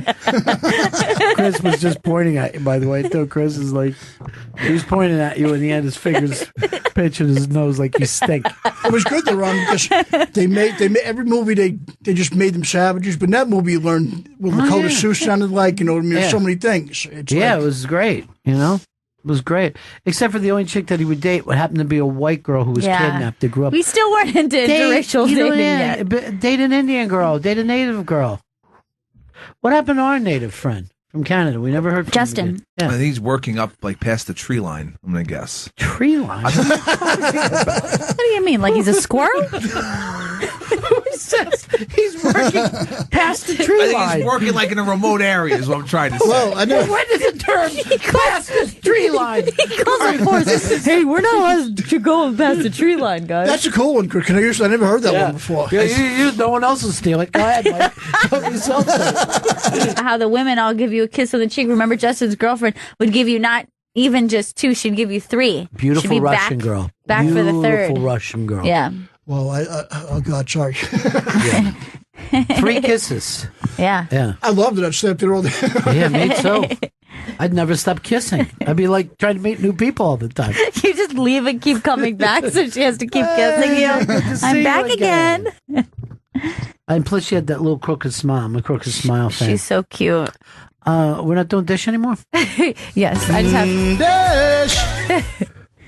I'm just going to plug Dish really quick. This week's Dish segment is presented by Dish, ranked #1 in customer service nationally by J.D. Power and their customers. Dish tuned into you. To learn more, call 1-844-CALL-DISH or go to dish.com. Dish. So you got more Dish stories? Yes, we do. Angelina Jolie boy, now. This one, huh? Angelina? She back with Brad? No, she's dating Garrett Hedlund. He's from one of her movies in Unbroken. That's where they first met. And they're saying that they've been hanging out. Unbroken, more like unsexy. Am I right, guys? Let me see some more pics of this fella. Looks like a mouth breather. Every single picture, his mouth is wide open. Look at it. Why is it close the mouth? Shut the mouth. Put a fork in it, as we like to say. Oh, God. You gonna date that after Brad Pitt? Yeah, it's not that. It just doesn't compare. No, nothing compares. What else has he been in? Do I know him? He dated Kirsten Dunst for not from about dating. 4 years. Inside of her. And they were in a movie together. I remember him from Four Brothers. Which brother was he? He was one of the brothers. He was one of the white brothers. Oh, yeah. That's how far you go with this? Oh, my One of the God. brothers? There was 2 black brothers and 2 white brothers. You're racist, dude. That's I just see people. I just see people.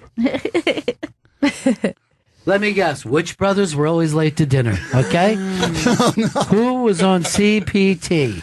That's Vito's words. Yes. Vito's racist words. Oh, God.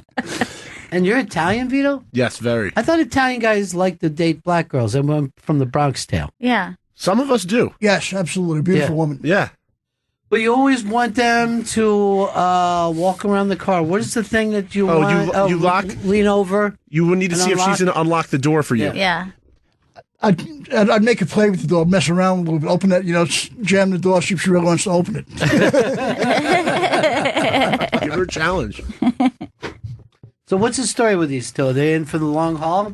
Are they going to make it? I don't think so. I think it's just a They rebound. done the deed? You don't think they do anal, do you? You don't think they've been up to the devil's business, do you? Devil's business. They call the DB. Third date, you got a DB. Third. I'm doing it wrong. Disgusting. I got to use a bad word here, everybody. I got to say a bad word. Oh, no. Yeah. Look at it. He doesn't even know how to wear a fucking tie properly, this guy. Know. He's a goof. You're replacing Brad Pitt, you mouth-breathing prick. He's like one of those whales that's just swimming under the sea. He's grabbing krill. Plankton roll into their mouth. Jen, I don't know what you see in that guy. Why'd you tell her to date him? Jen, you're wearing like kind of a velour thing there. Well, it's like a track suit, but I just put the...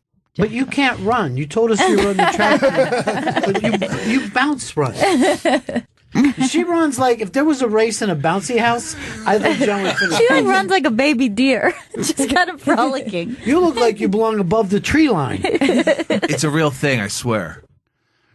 He's above tree line now in spirit world. Wouldn't it be beyond the tree line, even if it was a term? Yeah. I mean, above the tree line just seems... Somewhere beyond the tree. Stop acting like you're enjoying our taunts. Hold on. I have a call now from above the tree line. It's coming to us. Justin! Yay! There he is! Yo. Hey, I'm not working above the tree line. I am working for my tribe. We're racist. Yeah, we're rebranding all the schools and just re-strategizing how the students approach school and all that stuff. Mike Bichetti is here. He's a very big fan of the native culture. They're amazing people. Yeah, I'm a fan of his and his take on Dances with Wolves. It entertains me every time I hear about it. Yeah, I could watch it all the time because it was such a great film. What's your favorite Dude, next part? time, Yeah, I like I like when they kill those fucking white idiots in the wagon. I'm sorry. Yeah, man. Yeah, who doesn't like that scene? Yeah, no, Mike. Next time I'm in New York, I want to come see you. All right? Thank you. I'll tweet at you or something. All right. Just let me know. You come down, I'll bring you down for sure. Thank you. Yeah. It sounds like fun, man. All right, Justin. How you guys been? We're good. You going to be at Montreal this year? Yeah, for sure. Do you guys want me to keep my ear to the ground for some open micers? I don't think we're going to do 101 again. We might think of something new, but we definitely. Either way, yeah, I'll see you guys for sure. All right, pal. Talk to you soon. Take care, dude. Peace. Yeah, take care, guys. What's the name of his tribe again? Too is like the Cree. The Cree. Oh, tribe. nice. Yeah. It's weird. Where I grew up, I lived on Sioux Street on Staten Island, SIUX, like the Lakota Sioux. Mm-hmm. Yeah. The next block was Cherokee, Iona, and it's just, I think I may have Native American blood. I'm serious because you know why? A couple of times I had experiences with them, like I could you felt very connected. Yes. Yeah. You're like Jim Morrison. No, yes, but Jim Morrison was the same they were way. awesome. Yeah. Because you know why? I love them because the Orals are greedy sons of bitches. I'm sorry for saying it. They came here, they wanted everything, they devastated, right? Yeah. But they didn't think they owned anything. They loved the land, they took care of people. I mean, of course, tribes fought with each other, but it's only normal. But the thing is, they weren't greedy people, and they got devastated so badly here. Yeah, it's you're right. It's a great stain on our history. The slavery thing, I think, was okay, though. I mean, that didn't bother me. But look, Jen just did this. I know he's joking, but... you wanted to read something, Chris? I want to let everyone know Mike Machetti's in here for Dish, and he's going to be performing at the Comedy Cove in Springfield, New Jersey, Sunday, March 18th, and he's recording his album Sunday, May 20th at New York Comedy Club. Go to newyorkcomedyclub.com or MikeMachete.com for Thank you, Chris. You should be my agent. You're better than CAA is. The morons. Wait, you were CAA? No. Oh, okay. I was like, whoa. I wish, but you know, well, you know what? Yeah. You're your own CAA in the long That's run. true. That is true. That's what Bruce Willis said to me. He goes, I got here by myself. Chris, not only were you wrong that Justin is reachable, he's actually listening to a radio while he's on with us.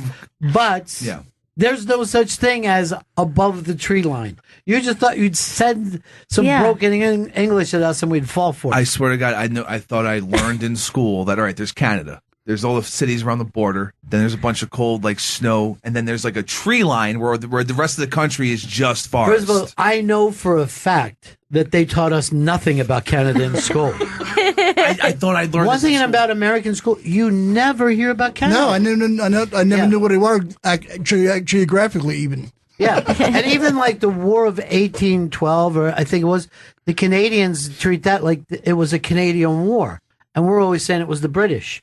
But the British were sending the Canadians in to do stuff. We're like, what? Yeah, they're below the tree line. Chris? Yeah. I will take a hammer and break your ankles. So you're going to go light on him, you're saying? For you, Mike. It's up to Mike. Mike just said no. Thank you, Mike. I like Chris. He's a very cool guy. He's very nice. But you're not a violent guy. You like everybody to get along together. Have a good time. As long as if somebody's an idiot, I don't. You know what I mean? I don't care what anybody is. If they're a jerk, they're a moron. Right. If they're a jerk, they're a moron. Let's make up names. Let's pick out all the people that we think are morons. Oh, God, the list will never end. You got another one before we wrap this up, or you got a couple more? Oh, we could wrap it up. Well, what do you got? Well, I just had Amy Schumer says that she won't take her husband's last name. She put on her Instagram story, I'm not Amy Fisher. Do you remember who Amy Fisher is? That was his last name. His last name is Fisher. Yeah. And she's from Long Island. I could have the name Amy Fisher. She said the Long Island Lolita. Yes. Oh my God, that's so funny. Yeah, that was a very scandalous, popular story. That story was so big. That's back when there was only 3 networks, and each network made their own Amy Fisher movie. Oh, and yeah. one had Amy Fisher as the bad guy, one had Amy Fisher as the good guy. I forget what the third one did. They made it a neutral. Yeah, hey, Amy's Amy. Everybody's everybody. That's with Joey Buttafuoco, right? That's that's that story. Oh no, Jason wants to. Go ahead, Jason. Hey, Ron. Yeah. I think what Chris is getting at is from First Blood. Somewhere up there above the tree line. John Rambo. I think so, definitely, because was that when the helicopter was coming up? By the way, that wasn't in northern Canada. So, oh, my God. Jason, pretty good prize closet for you. Oh, my God. Whoa. You think Justin's Rambo? No. That is awesome. I love that movie. I remember. Great. Mike Machete. Now, I'm looking at you to see if our next thing is on schedule or what. But what are we doing with ourselves? I'll check with Vito. All right, but go ahead and plug Mike. Mike Machete's in studio. His upcoming performance is Sunday, March 18th at the Comedy Cove in Springfield, New Jersey. Bloody Sunday. That might not be a... Yeah, He's thinking about it. It's great. It's growing on him. And Mike's recording his album Sunday, May 20th at New York Comedy Club. There's going to be 2 shows, NewYorkComedyClub.com for tickets or MikeMachete.com for tickets in all of Mike's states. Thank you, Chris. Thank you, Chris. That was nice of you. You're better than CAA, buddy. No, you are, because Ron, you could be with huge people and they're probably just worried about how much money they're going to make on you. That's it. That's it. That's all they want. They want to take your money. You know, we don't need this. We're basically like Dances with Wolves. You know, little wampum is all we're looking for. Did we ever get to the bottom of it, Chris? Yes. There you know, you didn't give me a thing. All right, we got to thank Mike Machete for being here guys. today. It was fun. You were fantastic on Ron, this show. thank you. I really appreciate it. You guys were so nice. That's it. We'll be back. Bennington. Welcome back to Bennington. And Kevin Allison's in studio. Hello! Whoa. Did I blow out the microphone already? You forget to turn it on, Chris? It's on. Risk now, Live. Right? Now? Yes. Risk Live is happening Thursday, March 22nd at Caveat in New York City. Go to risk-show.com for tickets. And you can pre-order the Risk book at theriskbook.com, which includes stories from Dan Savage, Michael Ian Black, Aisha Tyler, Mark Maron, and more. For people that don't know Risk, why don't you just give them a quick... Risk is a podcast. We've been around since 2009 and a live show, and we tour the country a lot. The whole idea is it's stories that you could not hear on NPR on shows like This American Life or The Moth. Stories that are too emotional or too X-rated or too bizarre or violent. And so it's some of the stories are hilarious and some are absolutely terrifying. You know, it's just a place where people can be as real as they would with their therapist. It's so interesting, right? Yeah, absolutely. But why do you think it is easier for people to talk? I know a lot of people think it's hard to be on the radio, but I find it's easier to be in a conversation here than in real life. You know, it's the weirdest thing. Like in preparing the Risk book, we had a lot of people who were like, ooh, I don't want to be in book form. Right. You know what I mean? Like they're very comfortable in the atmosphere that we create around the podcast, but like, oh gosh, I don't know if my parents would be okay with me saying that and reading. And I'm dealing with that right now too. Yeah. Because I talk in the book about like the first time I ever did like a BDSM sort of activity, like when I was only 18 years old, when I first arrived in New York City, this guy asked me to tie my shoes, not asked me, forced me to tie my shoes to my balls. And I was so unfamiliar with anything. I was coming from Ohio, for Christ's sake. Yeah. And so I tell that story in the book, and I'm like, oh my gosh, my mom is finally going to see this. Yeah. You know? And I also talk in the book about how it was actually my rebellion against the voice of my mom in my head that inspired me to start the podcast in the first place. Wow. So I don't know how that's going to go over, you know, with my folks. My dad's 80, my mom's 77. You know, they don't do podcasts. They don't do the internet. So it'll be very interesting. I mean, they've heard me talk for years about how people say, oh, Risk saved my life. Risk was such a cathartic thing. It got me into therapy, or I stopped doing heroin, or whatever it is, because they were inspired by some story on the show. So they know it does good, but they don't know just quite how X-rated or how bizarre it can be. you know? Yeah. Well, people also feel that way when it's like your own secrets or your own family. Like it's kind of easier to go like, that seems good and therapeutic for others. Yes. Oh, and then once you see your family exposing things about themselves or or their past, and then suddenly you're like, whoa, this is more vulnerable than I was willing. Oh, absolutely. We've had so many people pull the plug on doing the show because of family member. We had a guy in Chicago who wanted to tell the story about how he was like a lifeguard many decades ago, and a bully wanted to fag bash him, and he jumped in the water and swam away and deliberately let that guy go down. This is the best story I've ever heard in my life.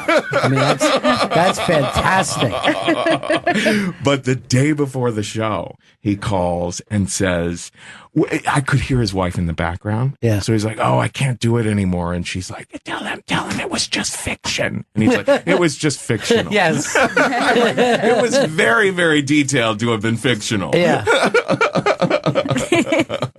I literally have a great story that I completely missed because I was blackout drunk. Oh. So, but you have other people have told everybody told me what happened, but back when I was younger in PA where we lived, it was 21 to drink. And in Jersey it was 18, so we used to go over the bridge and you didn't even have pictures. So we were like probably still in high school at the time, and you could drink. And we were also, I was doing speed, I remember. I had a bunch of white crosses, a really bad old school speed. And you were like 18? I was probably 16 or 17 at the time. I tripped when I was 14. And I say that so other kids will. I try to do that. You gotta start young. Yeah, so the other kids will. All of these activities are endorsed. I had really been drinking hard and eating, and I'm kind of in and out of the night. And I remember cop lights, right? That was like kind of the last thing I remember is being outside of the car and seeing cop lights. So we all used to hang out at this place. I didn't see my friend till the next night. I head up there and I go, oh shit, man, we were crazy last night, huh? That was nuts. And everybody looks ashen face, right? Everybody looks. Oh no. And I'm like, what happened? What went on? And they're like, last night, man, what we saw. And I'm like, what? And I guess we had come up on an accident. Ooh. We got out and a guy's head had been taken off. Oh. And I was there, saw it, commented with other people because I think I drank enough. I should have passed out, but the speed just kept me up and talking. Oh, wow. And I'm like, fuck you. What really, what? I go, you guys are planning this. They're going, no, man, that was the worst thing we've ever seen. Oh, and I do not share in that. But somewhere in my subconscious, I saw this horrible thing and experienced it. Like I always think that when you're put, if you're, you're put under for a medical reason. You There's a part of your body that feels the pain, feels that pain. Yeah. Right. So there's a part of you that knows that There's trauma. a part of your brain that knows it. Yeah. Right. Yeah. So that's kind of what you experience. Like there is some part of you that experienced the trauma of seeing. But I'm the only one Isn't that weird to think? I'm the only one who's not traumatized. But maybe every time I get in a car, I just think, hope my head doesn't come off. Well, remember in the 90s when it became huge, recovered trauma memory was a thing with therapists. And it was kind of if you ever saw the movie Capturing the Freedmans, it was a big deal because all these kids were encouraged to remember being molested and maybe they weren't. Yeah, it's interesting. We do have stories on Risk where people black out because of drinking, and then other ones where they black out because of what happened was just so much shock. Yeah. Aisha Tyler has a really funny story about just being all out of her mind obsessed with this boy in high school, like from freshman year through senior year. Just like she said, it was as if her insides were on her outside. She was so unable to keep from showing how into this guy she was. But he just ignored her for 4 years. Then he came back, like now that he was a college freshman, he was a big guy, and he came back to a party, and all of a sudden he was paying attention to her. So she was so nervous. She's like, he's finally paying attention to me. So she drank and drank and drank and drank malt liquor, Colt 45 or something like that, right? Yeah. And they did have sex. And she's like, the next morning, like for 4 years, she had been waiting for this to happen. And the next morning couldn't remember a bit of it. Wow. Can't remember a bit of it. And then when he was driving her home, she threw up all over him in the car. And he said, this is my girlfriend's car. And she just said, fuck that bitch. And that was the end of that relationship. It's like that made me even think. I think most of all my early sex was borderline blackout drunk. All of it. Like you remember bits and pieces.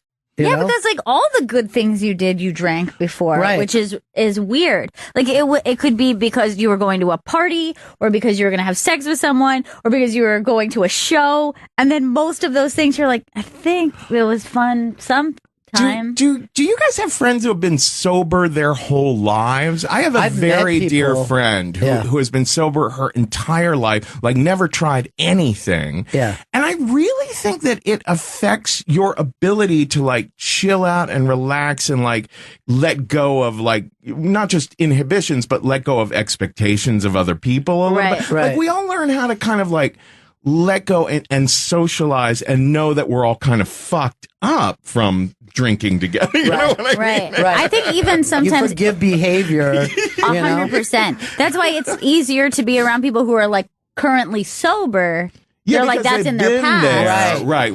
But then the idea of a person who's never experienced it. I had a friend like that who in college was that way, which, is even weirder to come across than adult. You know what I mean? Is like, why are you the only person who's just like, nah, I'm not going to do this. And I hated being around him at parties because he had this obnoxious habit of the next day being like, you were crazy. And I'm like, fuck you. You can't come to these parties anymore. Right. Because like we have an understanding. Like nobody like goes up like, hey, are you okay the next day? Right. We just go like, yeah, with whatever, you just get past it. But he would remember things, tell you fucking stupid things you said or did. And you're like, we don't need a witness for all of this. It's the last thing you need. Yeah. We're about to do an episode next week called Drugs. 2 funny stories and 1 horrifying story, and I was thinking when we were putting the episode together, that's the thing about drugs and alcohol is that we experience the highest highs and the lowest lows on these things. I did a mushroom trip. I hadn't done hallucinogens or mushrooms or anything like that in decades, and then decided to do it with the guy who edits the show when I visited him in Colorado last summer. And it was the most traumatic experience I've ever. Like we had way too much, and they were old, and something was wrong with these mushrooms. But man, I thought I was convinced I was going to die. I was begging him to take me to a hospital, and he knew better. Yeah. Like he got his wife on the phone, who's a nurse, and she was like, "No, you don't. If you'd go there, they're just going to have you drink water." And then there was an article in Newsweek, like the very next week, that was saying mushrooms are becoming more popular, and emergency rooms are getting tired of people coming in and them just having to be like, "No, you just have to drink water." Same with edibles with weed. Now a lot of people are going. And you can say to them, well, the weed is so much more powerful nowadays. Like it can really freak you out. See, that's what I wish I had been around for, like 1960s, like just dull weed. Because I feel like that's why I don't smoke weed anymore. Because I had too many bad experiences where it was too intense for me, and I would have liked to just like be like, oh, it's from the earth, and it just kind of makes you feel good. But instead of being like, this is modified to make your brain go crazy. Yeah, I think the more that it becomes legal, and the more that like now there is this this group called Medhead or something like that's opening a shop in New York for anyone who has a medical card. And it looks like a really snazzy, beautiful shop, you know? But I would imagine that when those shops open, that they would make more and more available. Oh, this will not make you lose your mind. You know, like varieties. Yeah. But see, here's the thing I think that we've also lost. It used to be cool to deal weed when you were like in high school and you were the guy that sold pot. Now, what do? You work in a store. Yeah. That's just terrible. Have a terrible retail job. Well, another thing we sell weed. I hate to say it, but another thing that freaks me out is that whenever I look at those institutions, I'm like, they're probably owned by white guys. Sure. And meanwhile, you know, so many people are behind bars. For just being in possession of it. Yeah. And the same thing happened, you know, that we used to run numbers, right? So a lot of people would gamble on the daily number, and guys in Harlem would make a living going around collecting money. And then now the government runs that, and you watch it at 7 o'clock. And that job is gone. Same thing with casinos. Took away the floating crap games, which is the way some people used to run those things and feed a family. But what do you think about, like, I do think prostitution should be legalized. I think that you know, in order to, like, 100% make sure people are doing that safer. safely. Yeah. First of all, the fact that you can pay someone to lift bricks all day and carry them, but not blow someone. It's fucking insane. It's ridiculous. It's a job. It's a job. It is. I have given many a blowjob where I started to feel like, okay, this is just work. But have you ever been receiving one going, sorry, I'm horny enough. There's no reason I ever come yet. Kevin Allison's in studio. Risk Live is happening Thursday, March 22nd at Caveat in New York City. Go to risk-show.com for tickets. And you can pre-order the Risk book at theriskbook.com. And the Risk podcast is available on iTunes and Stitcher. But our thing with sexuality is still so Puritan to this day. Yeah. You know, and we even blame people for we make bottoms sometimes feel like they have to come out and say, well, I was talked into this, or you know what I mean? Like, we're still very uncomfortable. Yeah, you know, there are constantly controversies over Risk stories that, you know, people screaming and yelling about this, that, and the other. It's usually people from the left, actually. Always. Yeah. But not to say that there aren't occasional, you know, like alt-right trolls that come after us as well. But on a recent episode, a young lady, and she was shaking when she got up on stage to tell this story. She had never told a story before. So we'll coach people, you know, on who have never done it before to get up and tell a story. And it was about how when she was a sixth grader, so that's like 11 years old, I think, and her little sister was a fourth grader, so that's like 9, she encouraged or manipulated her sister into doing sexual things with her. And that went on for, I don't know, a summer or something like that.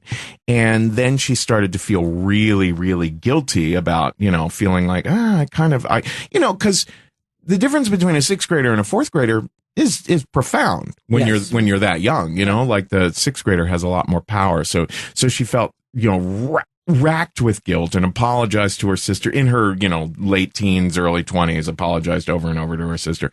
And her sister was like, okay, that's fine. Like, let's stop talking about this. And so she went to a therapist, and the therapist said, this is actually not that uncommon for kids that age to be experimenting that way.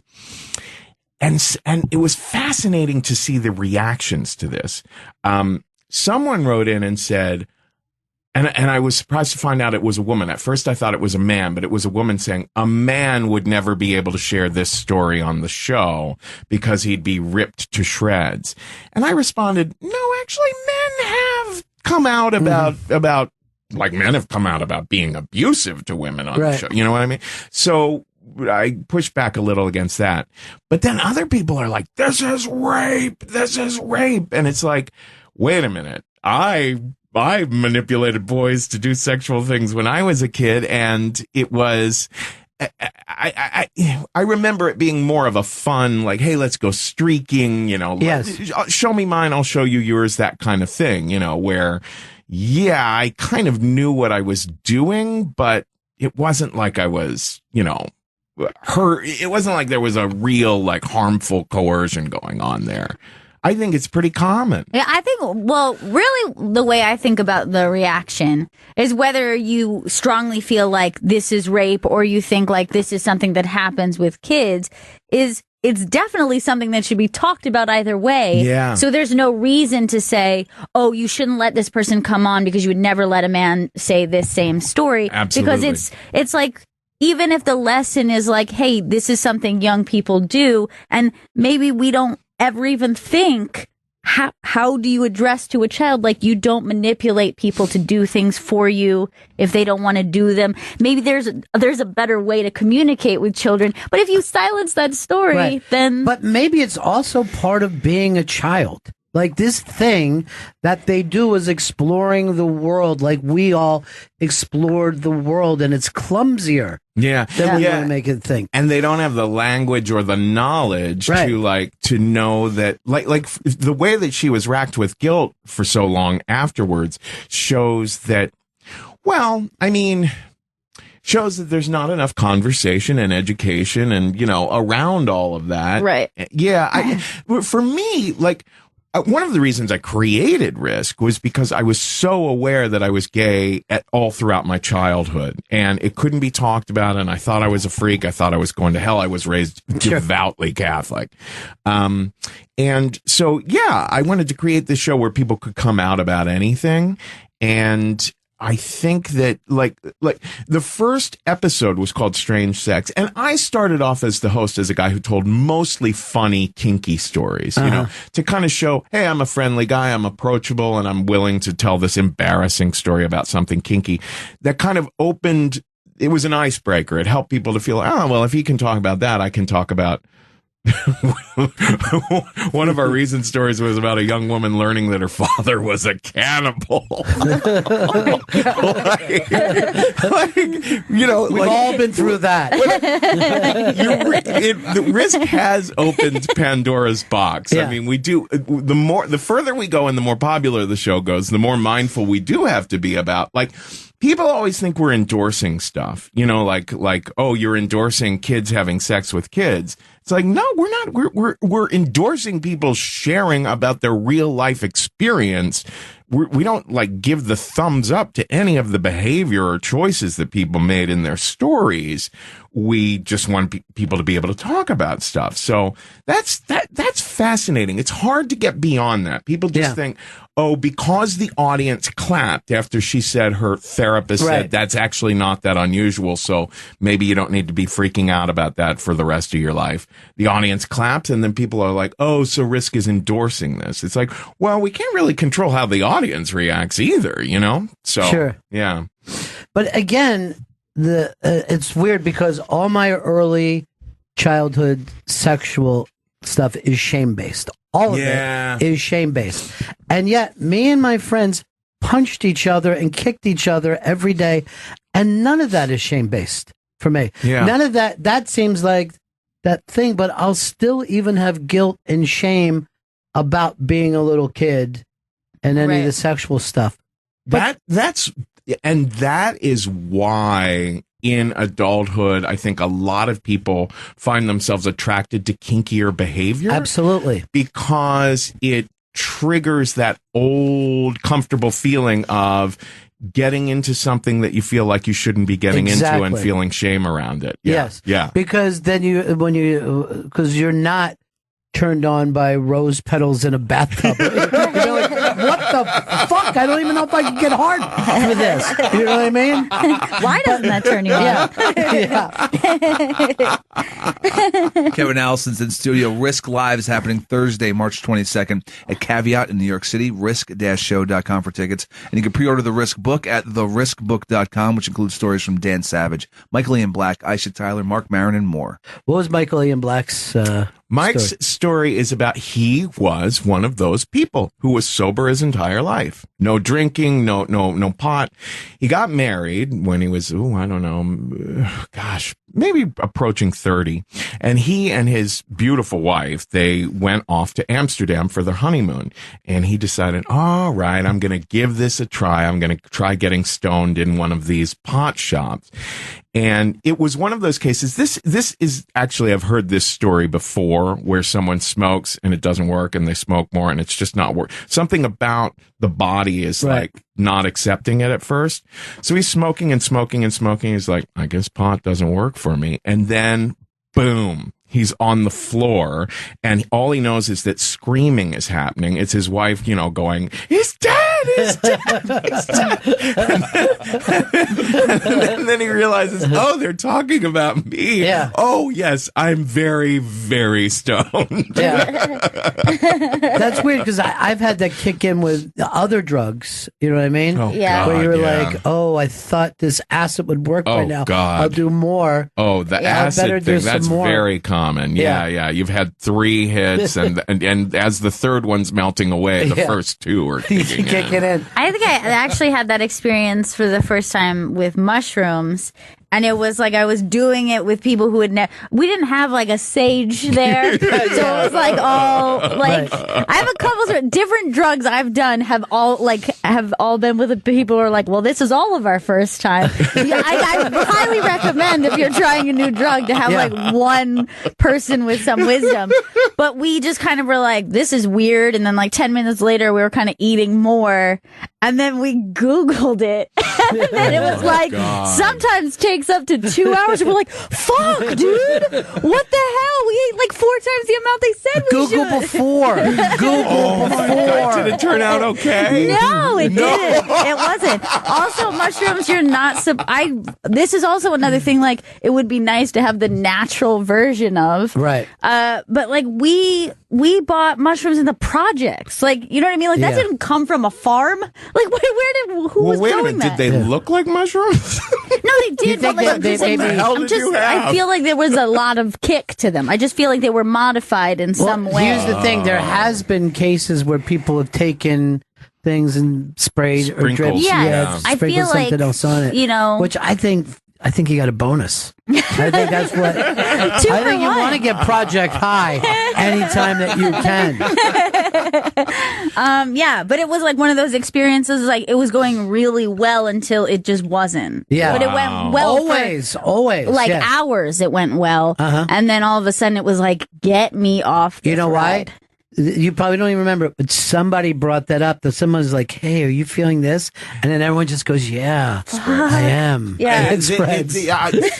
That's why I could never do the party drugs back in my 20s, like all the other gay guys would do. Molly and whatever else, crystal and everything else, and I could never do those because I would go in. I have social anxiety around other gay men to begin with. So to walk into a place where it's like the hottest guys are shirtless and everything, I'm like, oh, I'm instantly uncomfortable and feel like a slob.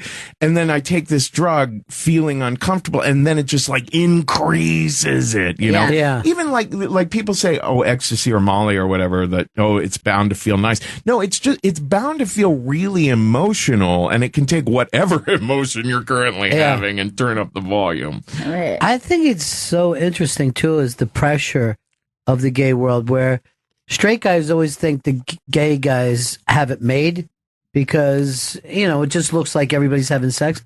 But there's such a pecking order in that world. And ageism exists. And, weight shaming. And I was married for 9 years. And it was an open relationship officially, but not like we didn't act on it all that much. You know what I mean? So I was comfortably in a marriage situation until I was 41, and then we broke up. And I was like, I felt like I was Louis in the show Louis, where he's like, oh man, now I'm a middle-aged guy, and now I've got to learn to start dating again. Well, I was thrilled to discover, like Grindr. All of a sudden, I was like, oh, here's this thing, Grindr. I was thrilled to discover that now it was kind of hip and in. Because I'm attracted to younger guys, for there to be this daddy, like guys calling it, and for people to actually kind of be into bears.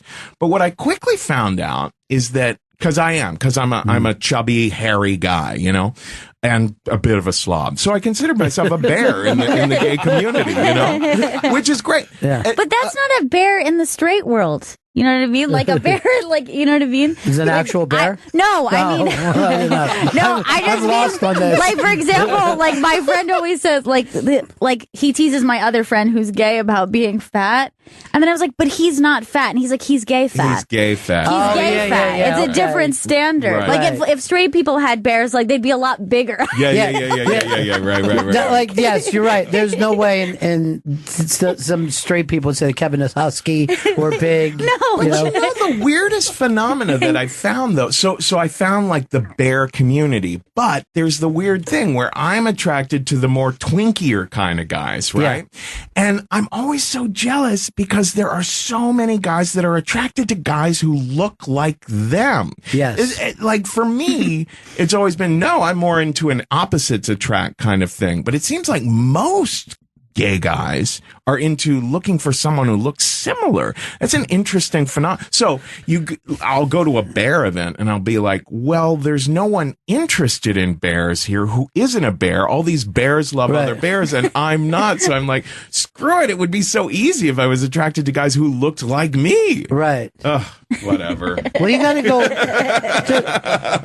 This is it. Quantity over quality. Come on. You got to make that commitment first. You're going to find the perfect person, but go through a bunch. I was just thinking, like, at least 2 of the gay couples that I'm friends with are like look like twins. At least 2 of those couples that I would be like, you might confuse them for brothers on the street. Which is a very weird. I see it in New York all the time. It looks like 2 brothers are making out. Well, it's funny because there must be something interesting psychologically going on. The ego has to be through, you know what I mean? I have found the perfect person, me. I don't know when I first realized as a little kid that I didn't have a butt, but, you know, I think that's the first opposites to where I've been like, I want someone who has a butt like I don't have. Kevin Allison's in studio. Risk Live happens Thursday, March 22nd at Caveat in New York City. Risk-show.com for tickets. You can pre-order the Risk book at theriskbook.com, and the Risk podcast is available on iTunes and Stitcher. Here's the other interesting thing I think about twinks is when I was younger, I could tell attractive people apart from unattractive people. But now when I see young people, I'm like, oh, they're all so fresh and beautiful. Like, you know, like you ever tell somebody like, hey, why don't you go take a run at her? And they're like, oh, her? Yeah. I'm like, what are you talking about? She's gorgeous. Yeah. They're like, no. Not to me. They all look great. Yeah, that is a funny phenomenon. Because youth is attractive. Yes. Like with age, you're like, oh, just to be young is beautiful. Yeah, I remember when I first tried hustling when I was 22, I went to this hustler bar and I was immediately intimidated because everyone looked like River Phoenix or Keanu Reeves in my own private Idaho back then at a hustler bar.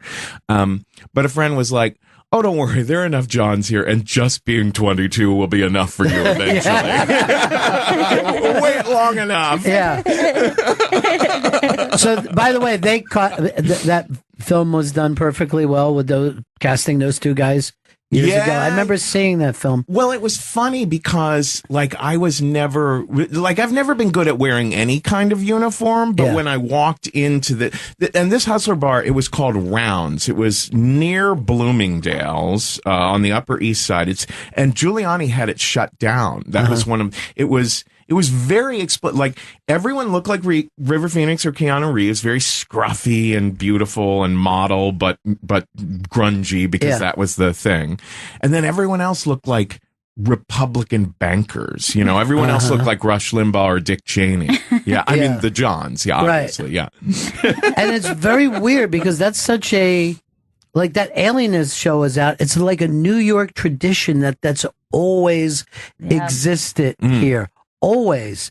Even when you think of all the so-called morality of, you know, the past, older dudes have always been into younger guys. Well, and also, like, people think that about anything sexual as though it's like, oh, media makes us more this way, or we didn't invent anything. Yeah. Like every kink has been around forever. Every fetish has been around forever. Every preference and every sexual orientation. None of it is new. Yeah. I think that one of the things that the internet does is it allows people to find it sooner or to see that there are other people into that. We did an episode of Risk recently where scat play was a part of the story. It was these two gay. It's like a 37-minute long story. We do these radio style stories sometimes where it's just one-on-one and we add music and sound design. And so these two kinky guys meet. It's kind of a daddy boy relationship because one's about 40 and one's about 20, 4 or something like that. And they get more and more intimate and they keep experimenting with things like water sports, the pee play and stuff like that. And then the story climaxes with, the older guy says he's always wanted to try something with poop. And so at the end of the story, they do. And what people wrote in, like we got so many responses to this story and I couldn't believe how positive it was.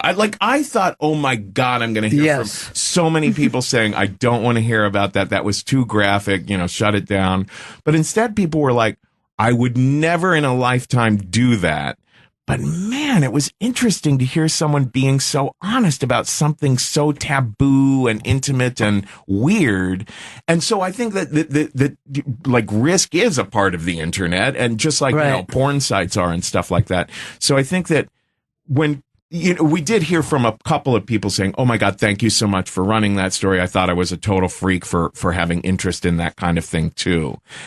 We always hear that kind of thing as well. And I think the internet helps with that, with people feeling like, oh shoot, I didn't know other people were into that. Yeah.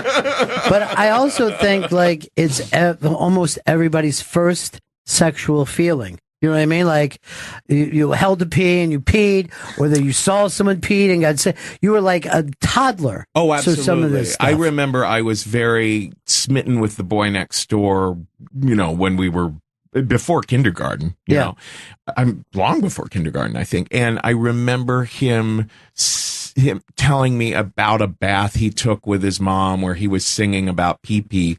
And I was like, wow, that's great. That's very interesting. Yeah. I remember when we were kids in I guess it was first grade, we had a trough. Like an old school trough that all the boys peed at the same time. And there was always these games of who could see the pee the farthest, crossing line, and we're just in there splashing around like fucking, just like, and then it was figured out like one kid wasn't circumcised in our whole class. And everyone fucking gathered around and took a look at his dick. Yeah. I hope they weren't mean. No. We were just more like, what the fuck is going on? What is with you? And yet none of us went back and said a word to our first grade teacher. We didn't, and we never talked about before or after. Right. But we were in there fucking pissing as high as we could, pissing as long as we could. Yeah, there was a story we had on the show recently about these poor kids who grew up in Richmond, Virginia, or near there. And there was a guy who ran the candy store, the Candy Man, they called him. And he got away with doing all this crazy stuff with the kids because the kids just kind of instinctively knew that they couldn't talk to other adults about this stuff, I mean, I'm sure he planted that idea in their minds too. But it is weird. I think that kids, the way the storyteller was saying it, he was just like, there was just some part of us knew that you don't talk about this outside of the candy shop. I agree with that 100%, man. And I remember my parents used to make fun of me because my two words were always out and nothing. So it was like, where were you? Out. What did you do? Nothing. I wasn't giving up nothing to this day. Thank you so much, dude. It's always great to have you here. It's always a blast. Kevin Allison's been in studio. Risk Live's happening Thursday, March 22nd at Caveat in New York City. Risk-show.com for tickets. And you can pre-order the Risk book at theriskbook.com. It includes stories from Dan Savage, Michael Ian Black, Aisha Tyler, Mark Maron, and more. And the Risk podcast that's available on iTunes and Stitcher. And that's it for us. See you again in 1974.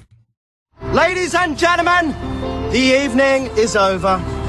We hope you all enjoyed yourselves, and we'll see you all again in 1974. Good evening!